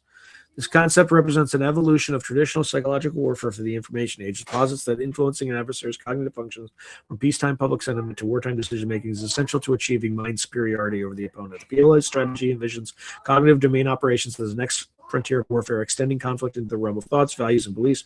Notably, Chinese theorists explicitly link this to the ancient stratagems of Sun Tzu, prioritizing victory without battle by breaking the enemy's resistance via influence or on their will. Chinese writings frequently cite Sun Tzu's maxim that the highest excellence is to subdue the enemy without fighting, now updated with high-tech means. Chinese defense publications have observed that modern conflict will not be wars of attrition, but wars of cognition. PLA sees the U.S. emphasis on network-centric warfare and the cognitive aspects of command, the OODA loop, etc., and has sought to systematically address these points. Beijing's perspective is also influenced by its perception of Western cognitive warfare threats. CCP leaders accuse the U.S. of using social media to stoke the Arab Spring color revolutions, which it did, believing that America already engages in cognitive warfare against authoritarian regimes. This has led China to bolster defenses against such tactics like censorship, the Great Firewall, to keep Western influence out and to justify its own development of offensive cognitive tools as a countermeasure and power projection. Okay. China's cognitive warfare efforts are broad and involve military, civilian, and party organs. Within the PLA, the Strategic Support Force, SSF, established in 2015, centralizes information warfare capabilities, including cyber operations, electronic warfare, and psychological warfare units. Under SSF, or related departments, there are likely specialized groups focusing on influence operations, especially targeting Taiwan and other key audiences. One unit is Base 311, also called the Public Opinion Warfare Base, in Fuzhou, Fujian, reportedly dedicated to psychological operations against Japan, including propaganda, broadcast, leaflet drops, and social media campaigns aimed at undermining Taiwanese morale. The PLA's political work department also plays a role in shaping narratives and propaganda as part of political warfare. It's worth noting that in Chinese doctrine, the line between peacetime and wartime tasks is blurred. The United Front Work Department, UFWD, of the CCP, which operates globally to influence overseas Chinese communities and foreign elites, can be seen as part of China's cognitive warfare apparatus in peacetime competitions. State media outlets, CGTN, Xinhua, and ostensibly independent think tanks or academic institutes serve as vehicles for Chinese narratives abroad. More recently, China has developed vast Facebook, Twitter armies of fake or coordinated accounts, some run by bot networks, some by nationalist volunteers or contractors, to engage in online discourse globally, akin to Russia's troll farms, but often with a more positive spin, promoting China's image, or to drown out criticisms as seen in the flood of pro-China posts whenever there's negative news like Xinjiang human rights issues. Chinese tech giants and surveillance capabilities provide another asset, huge data sets and AI expertise. Chinese researchers advocate in integrating big data analytics and AI to analyze sentiment and tailor influence. For example, using sentiment analysis on target population social media to identify moments of vulnerability or trending concerns, then pushing content to exploit those. They also invest in the defensive side. Great effort is made to inoculate China's domestic population against cognitive influence through censorship, patriotic education, and narrative control in schools and media. This means China enters cognitive warfare contests with a relatively protected home front, while adversaries' populations are open terrain. A significant testbed and ongoing theater for China's cognitive warfare is Taiwan. China routinely employs cognitive tactics to sway Taiwan's public and erode their willingness to resist unification. This has included spreading disinformation in Taiwanese elections. So false stories about candidates or fomenting distrust in the U.S. as an unreliable ally, orchestrating social media campaigns to exacerbate divides in Taiwan society, for instance, disputes over identity or energy policy, and even direct texting of psychological warfare messages to Taiwanese citizens during military drills. This happened during PLA exercises in 2022. Many Taiwanese received anonymous SMS messages urging them to surrender or warning of impending conflict, likely from Chinese sources. Another case was the Hong Kong 2019 protests. Chinese state media and an army of online accounts pushed narratives painting protesters as violent pawns of Western instigators in an attempt to sway Hong Kong public opinion and international views. Simultaneously, Chinese propaganda flooded mainstream media to shape the domestic perception of cognitive control inwardly to justify any crackdowns. These efforts met with mixed success. Hong Kong locals largely didn't buy the CCP narrative, but mainland Chinese were overwhelmingly convinced that the protests were illegitimate. Globally, China has stepped up cognitive campaigns in the context of U.S.-China strategic rivalry. For example, during the COVID-19 pandemic, beyond spreading disinfo about the virus origin, China launched a so-called wolf warrior diplomacy on social media. Chinese diplomats on Twitter became very aggressive, pushing conspiracy narratives and attacking Western policies. This was a novel tactic, effectively turning official envoys into cognitive warriors in the information space. In the South China Sea dispute, China uses legal and public opinion warfare. It cites historical documents to legally justify its claims, legal warfare, and simultaneously shapes regional public opinion by controlling narratives. So, for instance, portraying U.S. freedom of navigation operations as hegemonic meddling. Chinese information operations also follow and amplify Russian disinformation at times, as noted by NATO researchers who found convergence in Russian and Chinese narratives about Western issues. For example, both promoting content about NATO expansion or about failures of Western democracy. This suggests a degree of opportunistic cooperation in cognitive campaigns against common targets. Additionally, China has begun showcasing cognitive warfare elements in its military exercises and doctrine. PLA articles discuss using media, culture, and psychology as weapons to influence adversaries' values and even alter their ideology. One PLA theorist, Senior Colonel Zhang Huafeng, outlined tactics such as perception manipulation, cutting off historical memory, changing thinking paradigms, and deconstructing symbols like national identity to achieve mind dominance. These ideas were not just theoretical. Aspects can be seen in how China approaches regions like Tibet or Xinjiang, rewriting historical narratives, re-educating populations, and how it might approach adversaries in a conflict scenario. For instance, attempting to confuse an enemy's understanding of friend or foe or undermine their belief in their cause. For China, cognitive warfare serves both its defensive imperative, protecting CCP from subversion, and its offensive ambitions like achieving regional dominance and global influence. In strategic competition with the U.S., Chinese analysts often argue that the narrative battle is crucial to frame China's rise as beneficial and the U.S. is declining and counterproductive. They see cognitive warfare as a way to win support in the global South, to reduce international resistance to China's moves, like reunification with Taiwan or expansion of the Belt and Road Initiative, and to possibly fracture U.S. alliances by exploiting differences. For instance, targeting European public opinion to be more neutral between U.S. and China. A striking difference from Russia is that Chinese cognitive operations often avoid crude falsehoods or easily debunked fakes. Instead, they prefer selective truth, emphasizing certain facts favorable to them, or using sophisticated doubt casting. For instance, rather than claiming something patently false, Chinese outlets might highlight genuine dissenting voices in the West, amplifying a fringe American blogger who opposes U.S. foreign policy, giving it more weight. This more subtle approach can be quite effective, though China has engaged in outright disinformation too when needed. So, for instance, claiming no Uyghur abuse despite mountains of evidence. In summary, China's cognitive warfare capability is characterized by long-term systematic campaigns that integrate with its economic and diplomatic efforts a whole-of-nation strategy. It is rooted in an ideological view that controlling perception is key to victory. PLA's development of a formal cognitive domain concept indicates that China is taking this form of conflict as seriously as other domains, and given China's vast resources, including cutting-edge tech and the world's largest social media population domestically, its foray into cognitive warfare will significantly shape global information dynamics. That said, China must tread carefully. Heavy-handed propaganda can backfire, and efforts that are too transparent can breed distrust, as happened at times with wolf warrior diplomacy, causing pushback in target countries. The effectiveness of China's cognitive warfare will ultimately be judged by whether it can achieve its aims, for instance, deterring Taiwan's resolve or winning global narrative support without provoking a stronger counter coalition. All right, I'm not going to go into...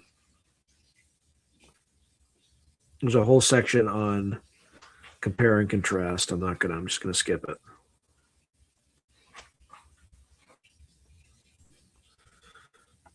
Because it's way too much.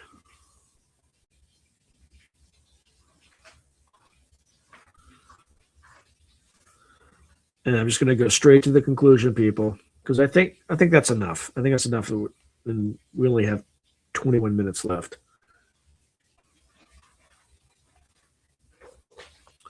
Cognitive warfare has emerged as a critical frontier of modern conflict, evolving out of historical practices of propaganda and psychological operations into a sophisticated form of warfare that targets the mind as much as the body. This comprehensive analysis has traced its development from the mass persuasion campaigns of the world wars and the ideological battles of the Cold War to today's high-tech information operations, leveraging cyberspace, social media, and AI. We have examined how current tactics, from disinformation blitzes and cyber subversions to micro-targeted propaganda, are being deployed to shape perceptions, manipulate decision-making, and erode the will of target populations. Looking to the future, the integration of deepfakes, neurotechnology, and autonomous systems stands to further amplify both the reach and the dangers of cognitive warfare, making the task of discerning truth and protecting mental sovereignty ever more challenging. Through case studies of the United States, Russia, and China, we see contrasting doctrines and methods in play. Russia has embraced cognitive warfare as a core component of its hybrid approach, routinely using deception and influence to compensate for conventional weaknesses, while China pursues a more encompassing strategy of cognitive domain operations tied to its long-term national rejuvenation goals.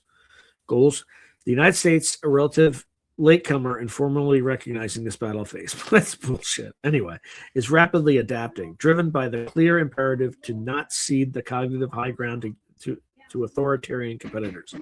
A comparative analysis reveals that while all major powers recognize the importance of this domain, their organizational structures, threshold of ethics, and integration with overall strategy differ markedly. Democracies face the particular tension of defending against cognitive attacks in ways and uphold their values of free speech and truth, whereas autocracies exploit the openness of societies while insulating their own.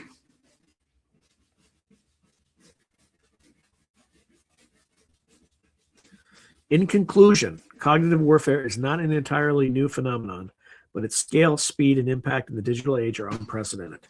It demands a rethinking of security paradigms where protecting the integrity of information and the minds of the populace becomes as important as defending physical borders. The major powers are already deeply engaged in this context, as demonstrated by their doctrines and actions. The international community, scholars, and policymakers will need to grapple with this reality. how to guard against relentless assaults on truth and reason, how to deter adversaries from crossing lines that could lead to chaos or war, and how to possibly carve out red lines and norms to keep competition within bounds.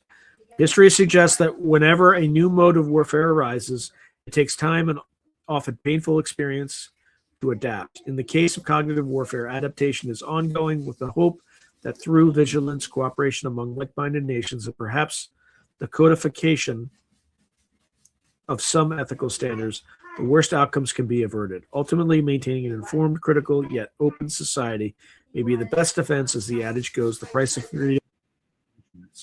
Now, as true in the informational realm as it has always been in the physical. By understanding the dynamics of cognitive warfare outlined in this podcast, policymakers and citizens alike can be better prepared to navigate the safeguards of cognitive battles of today and tomorrow. Good Lord. All right. That was painful. There were entire blocks of paragraphs that were just like the entire page. Like it was just, and I cut out a third of it because I just couldn't handle it. It was just too long. I hope it was interesting for you though. It was a slog for me. It's just too much. I can't even find where I left off. There we go. Okay. Have I interviewed Nathaniel Gillis? Have I interviewed Nathaniel Gillis? Many times. I probably have 10 interviews. There's actually, if you go to the playlist section, there's a playlist with all of my interviews with Nathaniel Gillis. So I probably have 10 to 20 hours of interviews with him. So yeah, I've interviewed him a lot. Okay.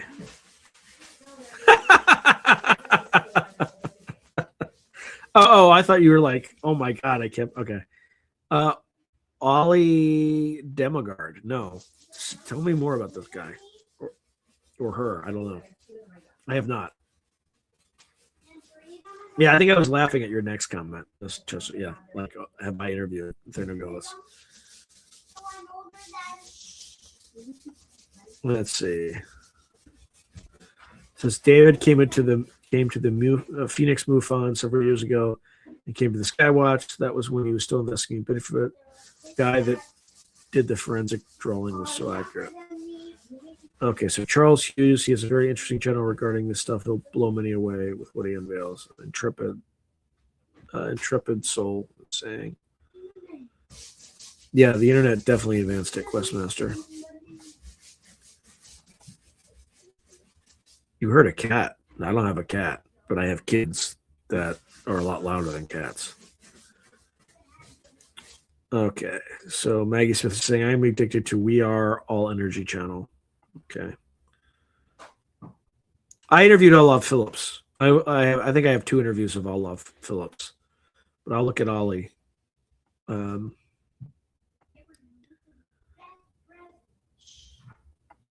Okay.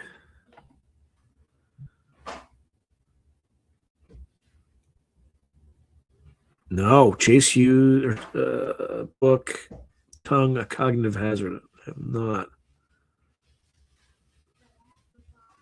Funny to be watching this while the manufactured Arctic blast is blamed on climate change.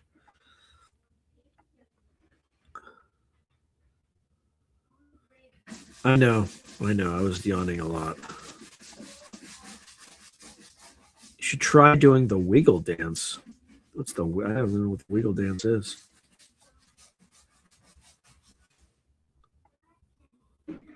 It's a custom GPT that I made. Try talking to it about your life situation. Huh.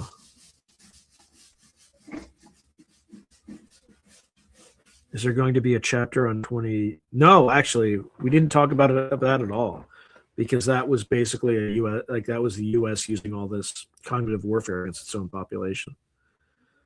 So Intrepid Soul saying the Great Awakening is partly about how we are controlled and manipulated, amongst other things. That's one reason things seem so agitated lately. People are waking up. Yeah, people are waking up.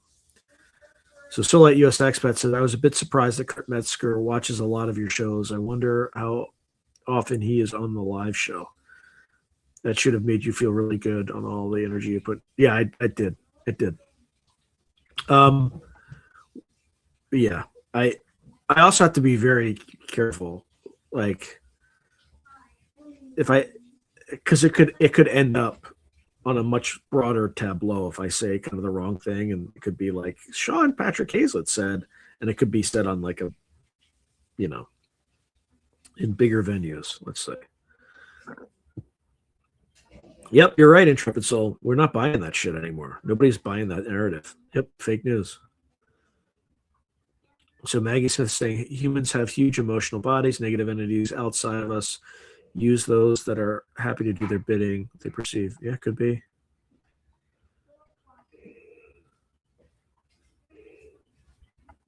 Let's see. Yeah, AI is telling on itself, but I think I'm catching it. Yeah, they always blame Russia because we have to have a villain to rile against so we can. Yeah, I think the right villain is the elite, like you is like the leaders who are in charge of our country. I think those are the appropriate villains right now. Like both political parties. The tell is they haven't released the Epstein list. They're all on it. They're all complicit. They're the villains.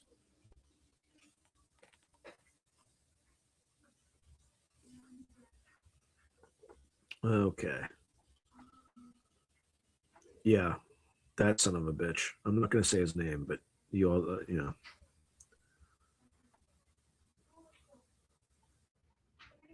Thank you, Maggie.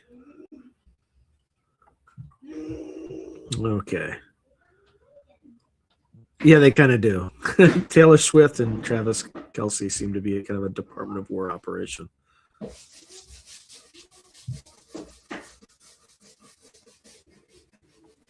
Okay. Yeah, I get lots of weird information that way too.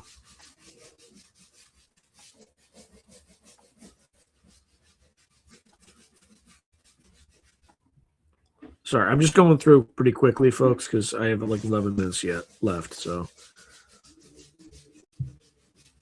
yeah, that's a great point, Intrepid Soul. Does anyone out there really believe that the voices and conversations in your head are all yours and you're alone? Yeah, like where are those voices coming? Are they coming from you? Are they coming from outside you? Who knows? Do not use the Lord's name in vain. Did I just use it in vain? I hope not. Sean, kids will be kids. Go easy. A lot of collectives. No, they're not being bad. They're just being loud. Like that's. Sorry. Yeah, I shouldn't have said that. Okay, I guess I did say that. I'm sorry.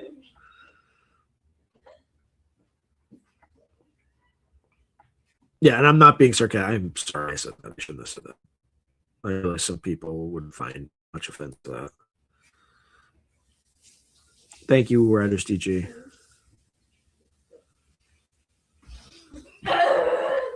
Okay. All right, so Intrepid Soul saying Edgar Casey, Neville Goddard, Ernest Holmes, and others for years have told us how to live a better existence, how to get in touch with the creator of God, and how to get beyond this crap in our heads. Agreed.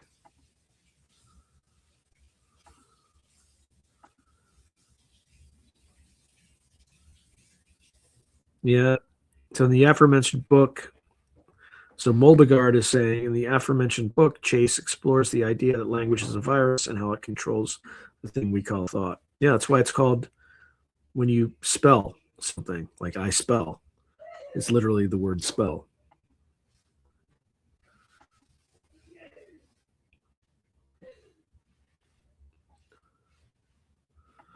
Let's see.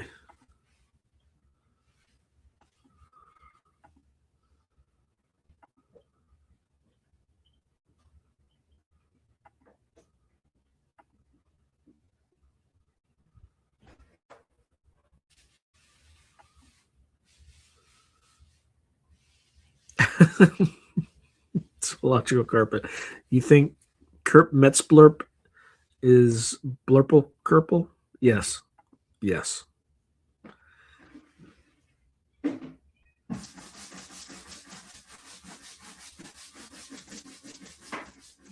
All right.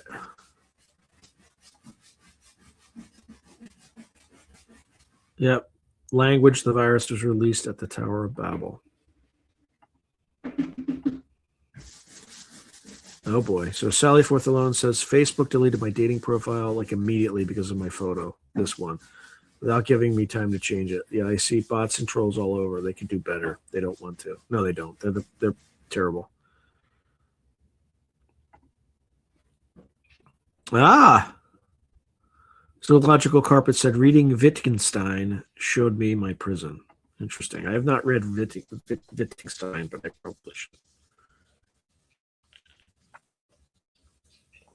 Intrepid Soul said, I quit watching the news a long time ago because all BS. They tell us what they want us to believe, not the truth. 100%. 100%. MK Ultra, that's cognitive warfare. Yep. To put some blankets or something to absorb the sound from the kids. Yeah, it was driving me crazy, and I didn't know if you all heard it, but clearly you did.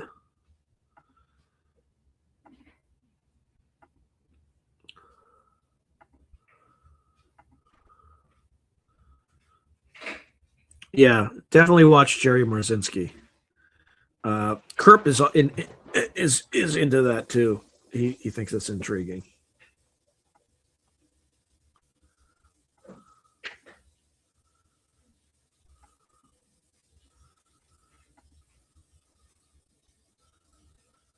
Yeah, Maggie, if you've worked with paranoid schizophrenics, you should watch. I've interviewed Jerry Marzinski like 3 times. So just like other guests, he has his own playlist on this channel. I highly encourage you to watch it because Marzinski worked with paranoid schizophrenics for like 40 years.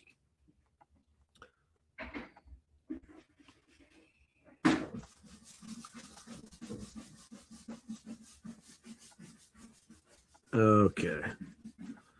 Oops. Yeah.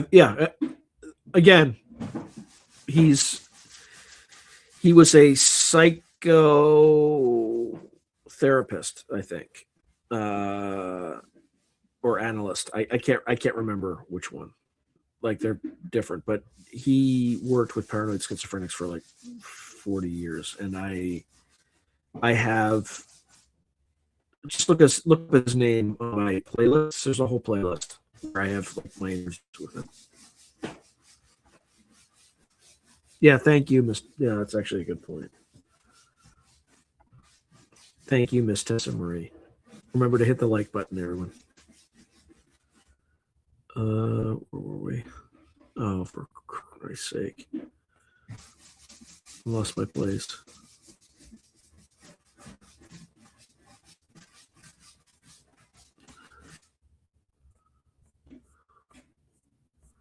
It's telling me to hide the current comment, but I can't really do that if I can find it.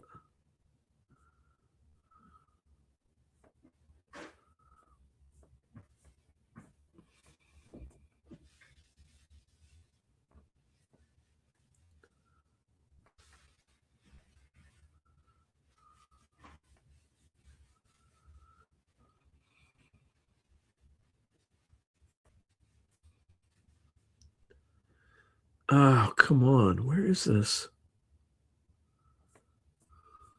All right, I found it. Good Lord. There's a lot of comments, so I'm just going to go very, very fast.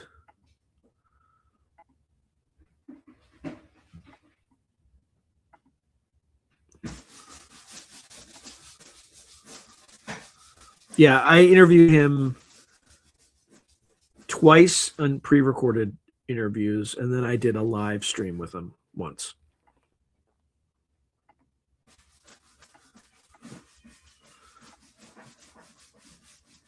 And please forgive me for like moving too fast and not reading everyone's comment. I'm going to try to show everyone's comment, but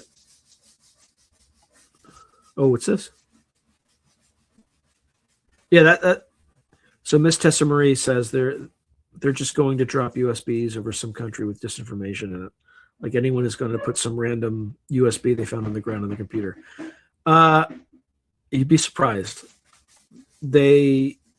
Hackers will sometimes drop them in parking lots in major in front of outside major tech companies, and some jackass will put it into his computer, and that's how they'll infect corporate systems with with malware. So people do pick them up and use them like idiots. Anyway.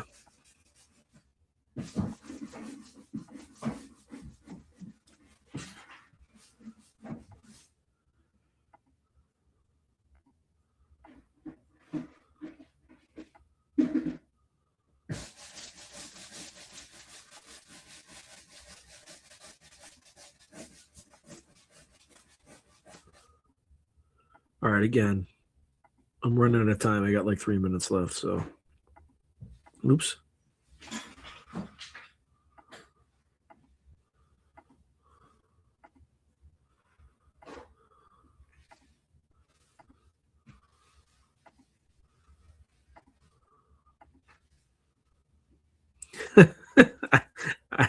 No, I don't have a trading card. Those were, remember in the Iraq War, they were trying to find like the head of all the leaders of the Iraqi military and Saddam and all that stuff. And they had like a 52 deck. That's that deck.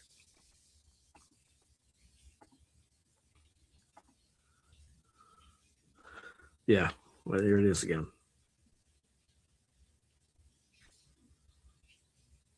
So you have like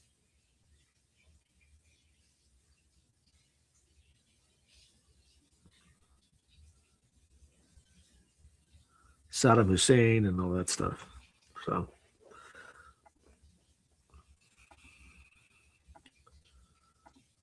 it's still in the package. Yeah, that's a real deck. But I bought. You could buy it at a military installation. I bought it in California. So yeah, but I have it. I absolutely have it.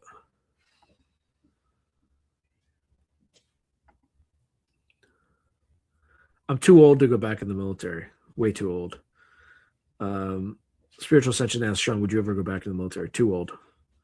I mean, they made me a general, sure, but they wouldn't do that. They would just throw me back in as a captain, which is the rank I had when I left. Oh, Moldegard, you were born 2 days after me. Oh, I guess I was too. I didn't even put that together. Yes, I guess I was part of Valentine's Day.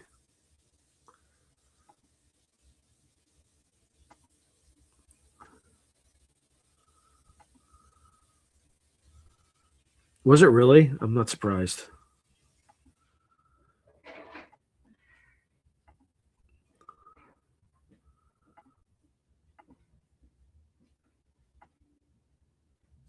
Political power grows from the barrel of the gun. Who's that? Mao? I can't remember.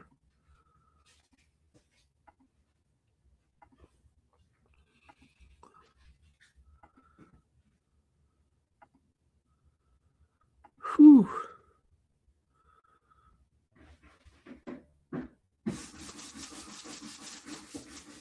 I don't know, actually. I'm sure you could look it up, though. What's the MOS signifier for the Army's cognitive warfare?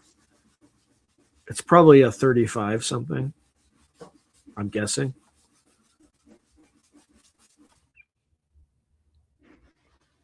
Yeah, I did a whole interview with Mark Stavish on egregores. In fact, I'm reading his book right now. It's a good book. It's well written. It's a very well written book. I highly encourage you to get it. It's actually very accessible. You don't have to like.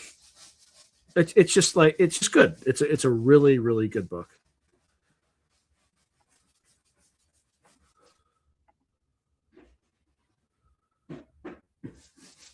Yep.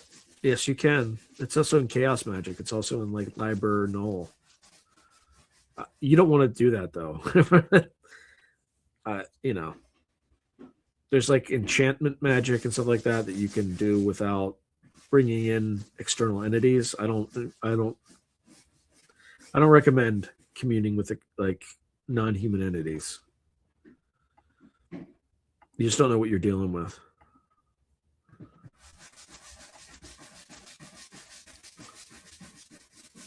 Interesting. I like Benabel Wayne's book on the I Ching.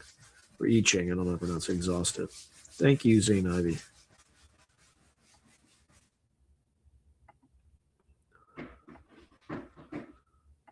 Oh, read the red book next.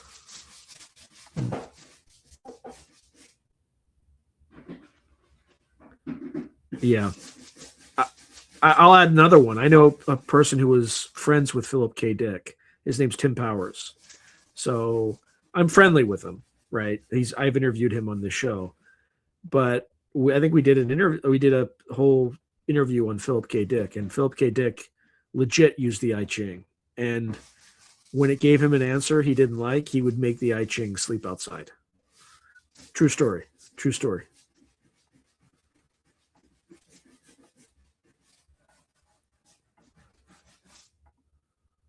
So just think about that. I am literally 1 degree of separation from Philip K. Dick. That's how weird my life is. I am directly connected to the current ambassador to Denmark. He was in my fraternity in college. That's also weird.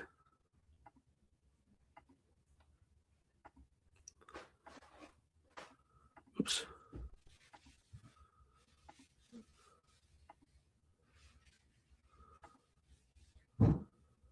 Sounds like Mind Wars by Michael Aquino, Psychological Warfare. Yeah, probably.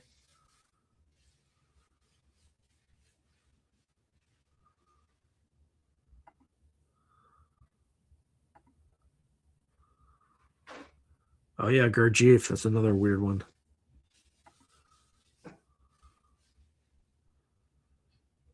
Nice. Well, thank them for their service, Jacob. I don't know if you've watched the channel for very long, but I was in. Well, yeah, it's obviously been established already that I was an Army officer. Yeah, I appreciate you. Appreciate you, Jacob. But they're all coming from Kerp, I think. A lot of them are coming from Kerp. So we can all thank Kerp for that.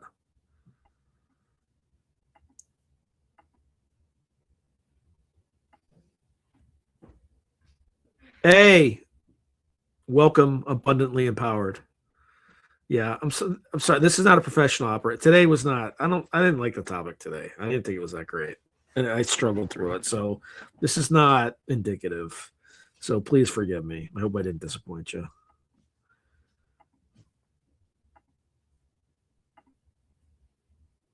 The book Tongue. Oh boy.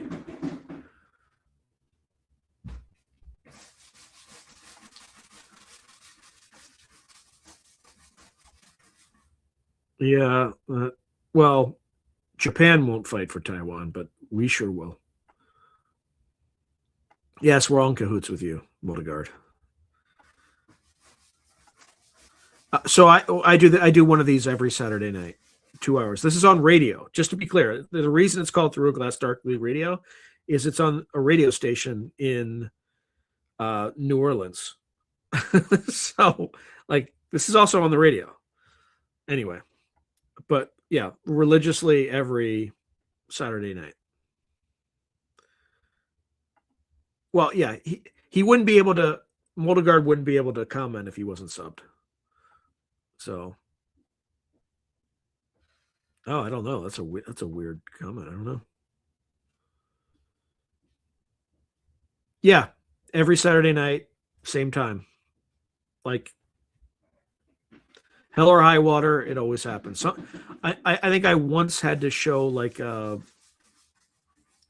rerun, but that's because the one that I had planned and uploaded failed.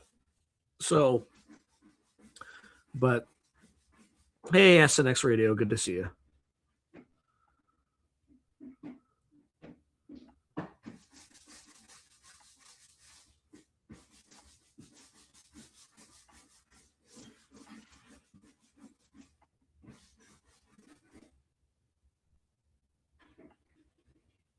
I think we did, Mark. I think we did listen to it. I can't remember.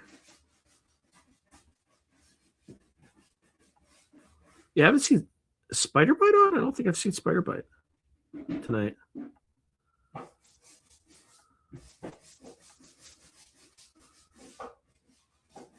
Huh. Am I am I the only level earther here? I don't know what that means. You might be, you might not be. You'd be surprised. Oh my God, it's like 7. I'm like 7 minutes over.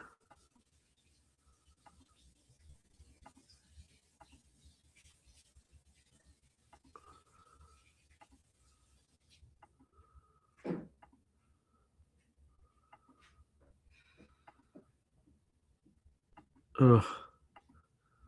I really apologize for like rapidly cycling through all these. Oh boy, I don't. Let's skip that one.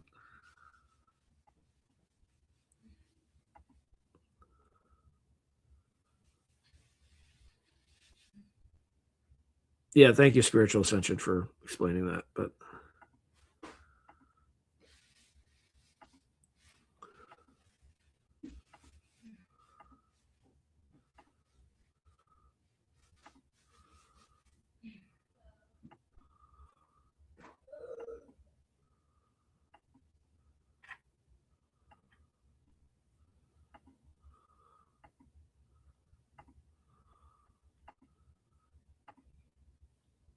oh my Lord. Thank you for all your comments. I'm so slow at getting through this stuff. Yes, group hug. Absolutely. Thank you, Oracle Ralphi.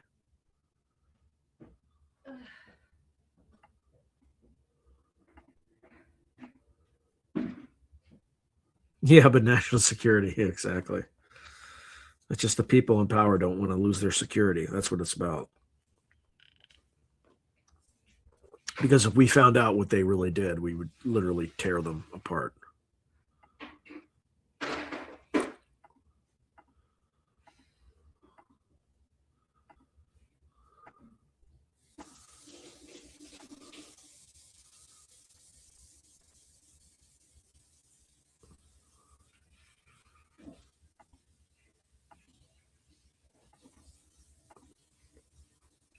Ugh.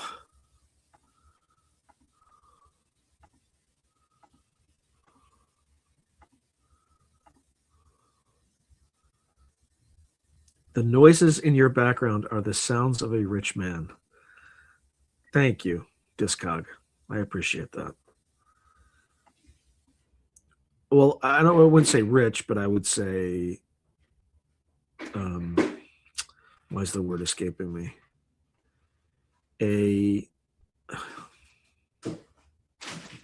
Why am I struggling with this? Of a blessed man. Not blessed as on like some religious figure, but like I should be thankful for what I have. Hey, yeah, good. Thank you for coming. I all I had to do was just let Kurt go. Like that's, and then from time to time, just like you say something provocative to get him to go off on something else or to bring, Merp love back. So, yeah, Kurt really did me a solid. Like I really appreciate him for that. He's and then he was like effusively trying to like say how much he liked my channel, and I just like talked right over him. Like I was just like I was a jerk, and I didn't even realize I was a jerk. So yeah, the fact that he's doing whatever he could to like. I really I liked him before, but when I actually got to know him, like what you see is like that's him. That is literally him, and I really, really, really enjoyed that. Like he can come on here anytime he wants. I'm not going to ask him, right? Because I don't want him to feel obligated, but he is welcome here anytime he wants. I think he's a good dude, good, solid. I think Mishlov's weird about that. Like I've heard that he like. I shouldn't spread rumors because I don't know if it's true because I haven't asked, but I would love to interview Mishlov. I think it would be epic if Kurt interviewed Mishlov. I mean, I don't even know how that would go. But I think Mishlov is going to become even more popular because of that impression. because people love it so much. I guarantee the next time that Kurt goes on Rogan, he will have to like precipitate, hey, play this guy. Like, watch this interview between Mishlove and Whitley. And then he'll establish Mishlove for the audience, and then cue the impression, and then like Mishlove will be a legend after that. Not the best way, but like I'm gonna like the next time I talk to Kurt, like I will definitely recommend something like that.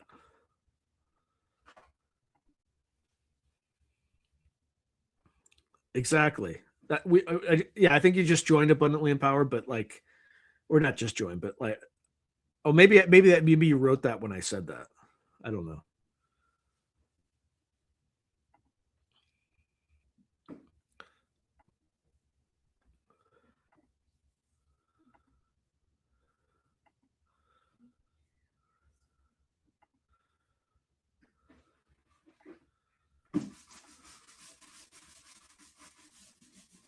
Yeah, I did, but I slowed down. I was just like,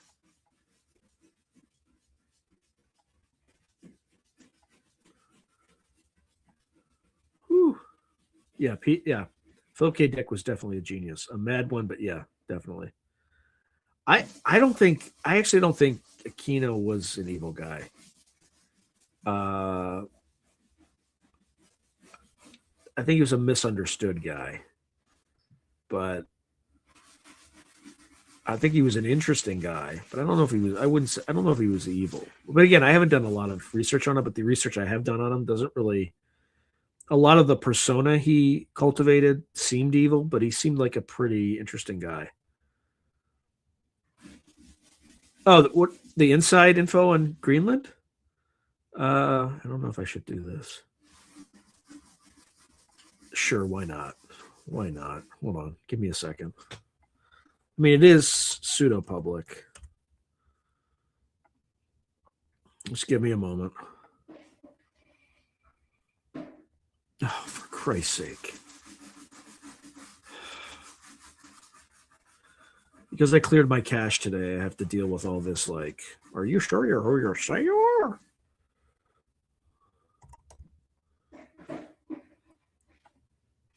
Oh, he's got a new thing.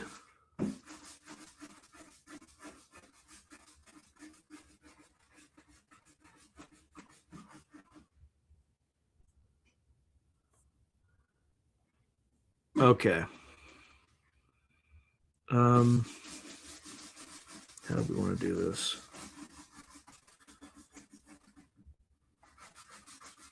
You all want insider stuff. It's not really, it's on the internet, so sort of. How do I share this? Share screen.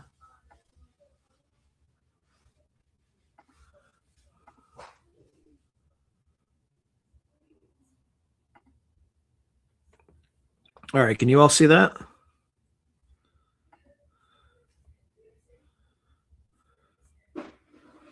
Okay, so you can see this. So he's posting some photos.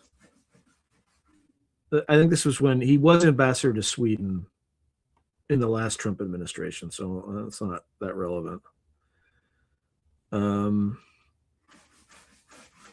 I don't want to show the stuff on the left. But here's him visiting Nuuk, Greenland in December. Just returned from a fantastic first trip. Here, let's to Greenland. Highlights including meeting Prime Minister Nielsen, Foreign Minister Motzfeldt, and other minister representatives from the Greenlandic and Danish governments. Productive set of diplomatic engagements with these counterparts on foreign policy and defense, fishing, mining, education, tournament, enjoying Greenland's absolute stunning natural beauty. I can't wait to go back. Does this sound like a country that's about to start a war? We don't care about that. Nuuk, Greenland provided the ultimate welcome. Okay, you got that. Okay, this is in Copenhagen. My first few weeks on the job have been extremely busy but rewarding. Amongst my first meetings included productive engagements with Prime Minister Fredriksson, Foreign Minister Luke Rasmussen, Defense Minister Poulsen, and Novo Nordisk CEO, blah, blah, blah. Grateful. Okay, so that's, anyway. I think you all get the point. All the shit that you're hearing in the media is bullshit.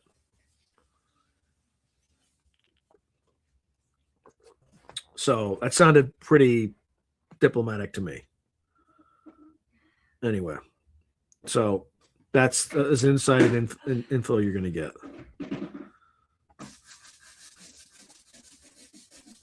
Oh, nice. You met Duncan Trussell. I need to ask Kurt to make the connection. I just don't want to be too pushy. That's all.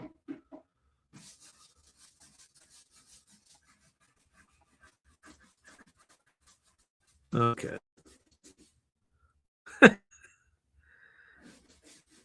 Yeah. So Oracle Profile says, Sean, we both know somebody who knows Joe Rogan. I know someone who knows Donald Trump. I do too, but I can't. I can't speak. I can't speak of that because, well, actually, Kenny, of course, knows Trump, but I know somebody else who's a little closer. Just through business stuff that I can't talk about. So.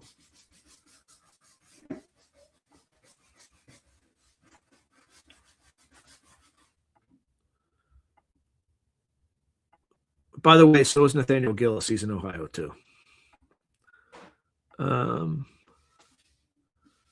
Yeah, it's supposed to be getting really cold. Actually, he was, when I talked to him today, he was kind of bitching about it.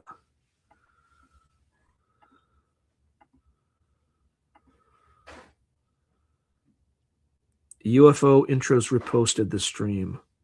Oh, thank you very much. I appreciate that.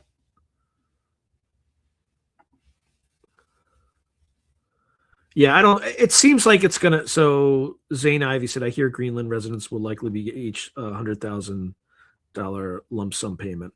I imagine it's going to be a diplomatic agreement of some sort. Hey, I appreciate that UFO intros. Tonight's work was not particularly great, but they can't always be your best. But I appreciate the sentiment. Hey, I appreciate that, Maggie. I am a blessed man. Kerfins. Yeah. What I know about I don't know anything about Promise Software.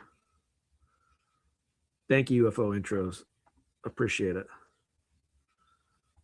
I bet you Duncan Trussell is exactly like he is in the interviews, just like Kerp is. Exactly the same. I don't know anything about the woman stuff about Aquino, I think you're talking about, but at the Presidio, that whole thing was like he wasn't even there when that stuff happened. It was just meant to smear his reputation.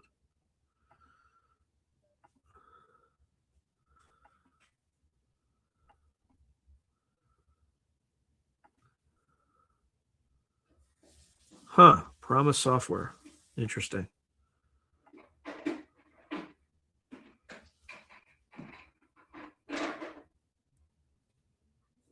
Yeah, by the way, I can't, again, I haven't delved too deeply on Aquino, so it seems like, well, as original AI we have now.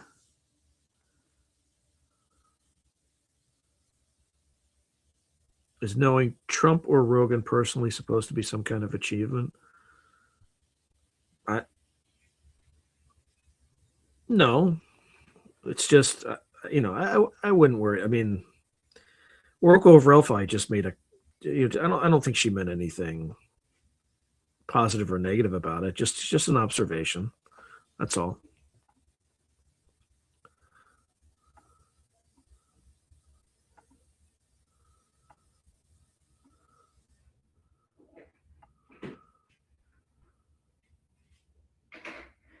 No, he was absolutely at Presidio. It's just there was an incident that he was blamed for that he just wasn't present when that event took place. But yeah, he absolutely was at the Presidio. I'm not saying he wasn't. Hey, Sirius, good to see you.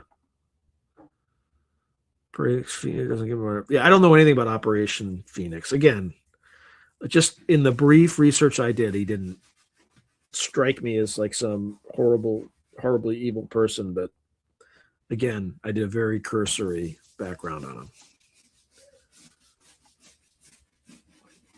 Okay. All right. Oh my God. We are like 22 minutes over. So we kind of have a good sense we can calm down on Greenland, I think. And by the way, I didn't mean to do like a weird flex of like, look at me, look at who I know. But it's just it's particularly relevant now, and I want people to just know that it's not as crazy as you think. My opinion of Karl. No, I met him in person at one of the Soul conferences, the first Soul conference, and like me, we both majored in electrical engineering in college. He was at the University of Pennsylvania. I was at Stanford. I also majored in history, but we talked about that a lot, actually.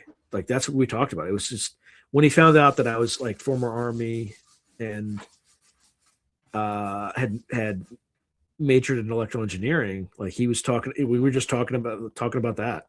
So he's a super nice guy. I think he is definitely like a key leader in the current disclosure narrative, but I think there's a lot of narrative control. And in fact, he showed us what the timeline looked like, right? So the stuff's still going to drag out to 2030, according to what he showed us. And it was posted on the internet a little bit. If you look at my background on the Seoul conference, I have like 2 videos on that Seoul conference. And I think one of them might have that in it. I can't remember. Like, it just flashes that timeline. So, but I think he's a good guy, but I think he also has a role he has to fulfill. And he was very nice to me. So let's see. Yeah, he's extremely intelligent. That's for sure. So he's trained by an MK Ultra. He very well may have been. Let me guess, Bragg. Well, you're talking about Fort Bragg? Connected to, Operation Paperclip.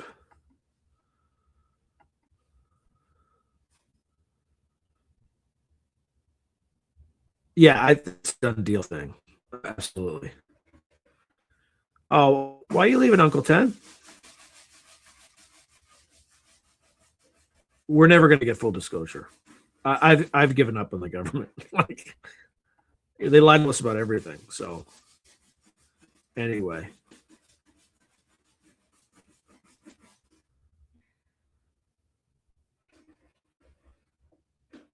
Yeah. Okay. All right, everyone. You all have a fantastic night and rest of your weekend. And we will see you next week. Did I skip over I didn't see any flat Earth concepts. Or sorry, comments.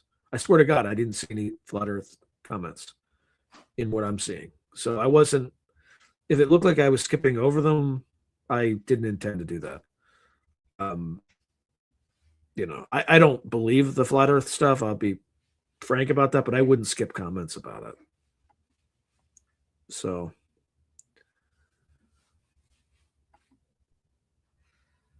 Oh, I saw Gleason's map quickly, but I didn't register. I think I posted it, right?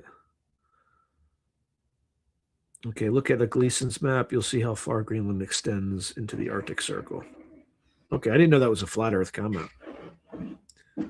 All right. Well, good night, everyone. I will see you all next week. We have, I think, 2 Mark Stavish episodes coming up, or Stavish episodes coming up. Those are always good and informative, at least on the occult side. So, or Hermeticism and all that good stuff. So I look forward to seeing you next week, and have a great weekend. Good night, and God bless.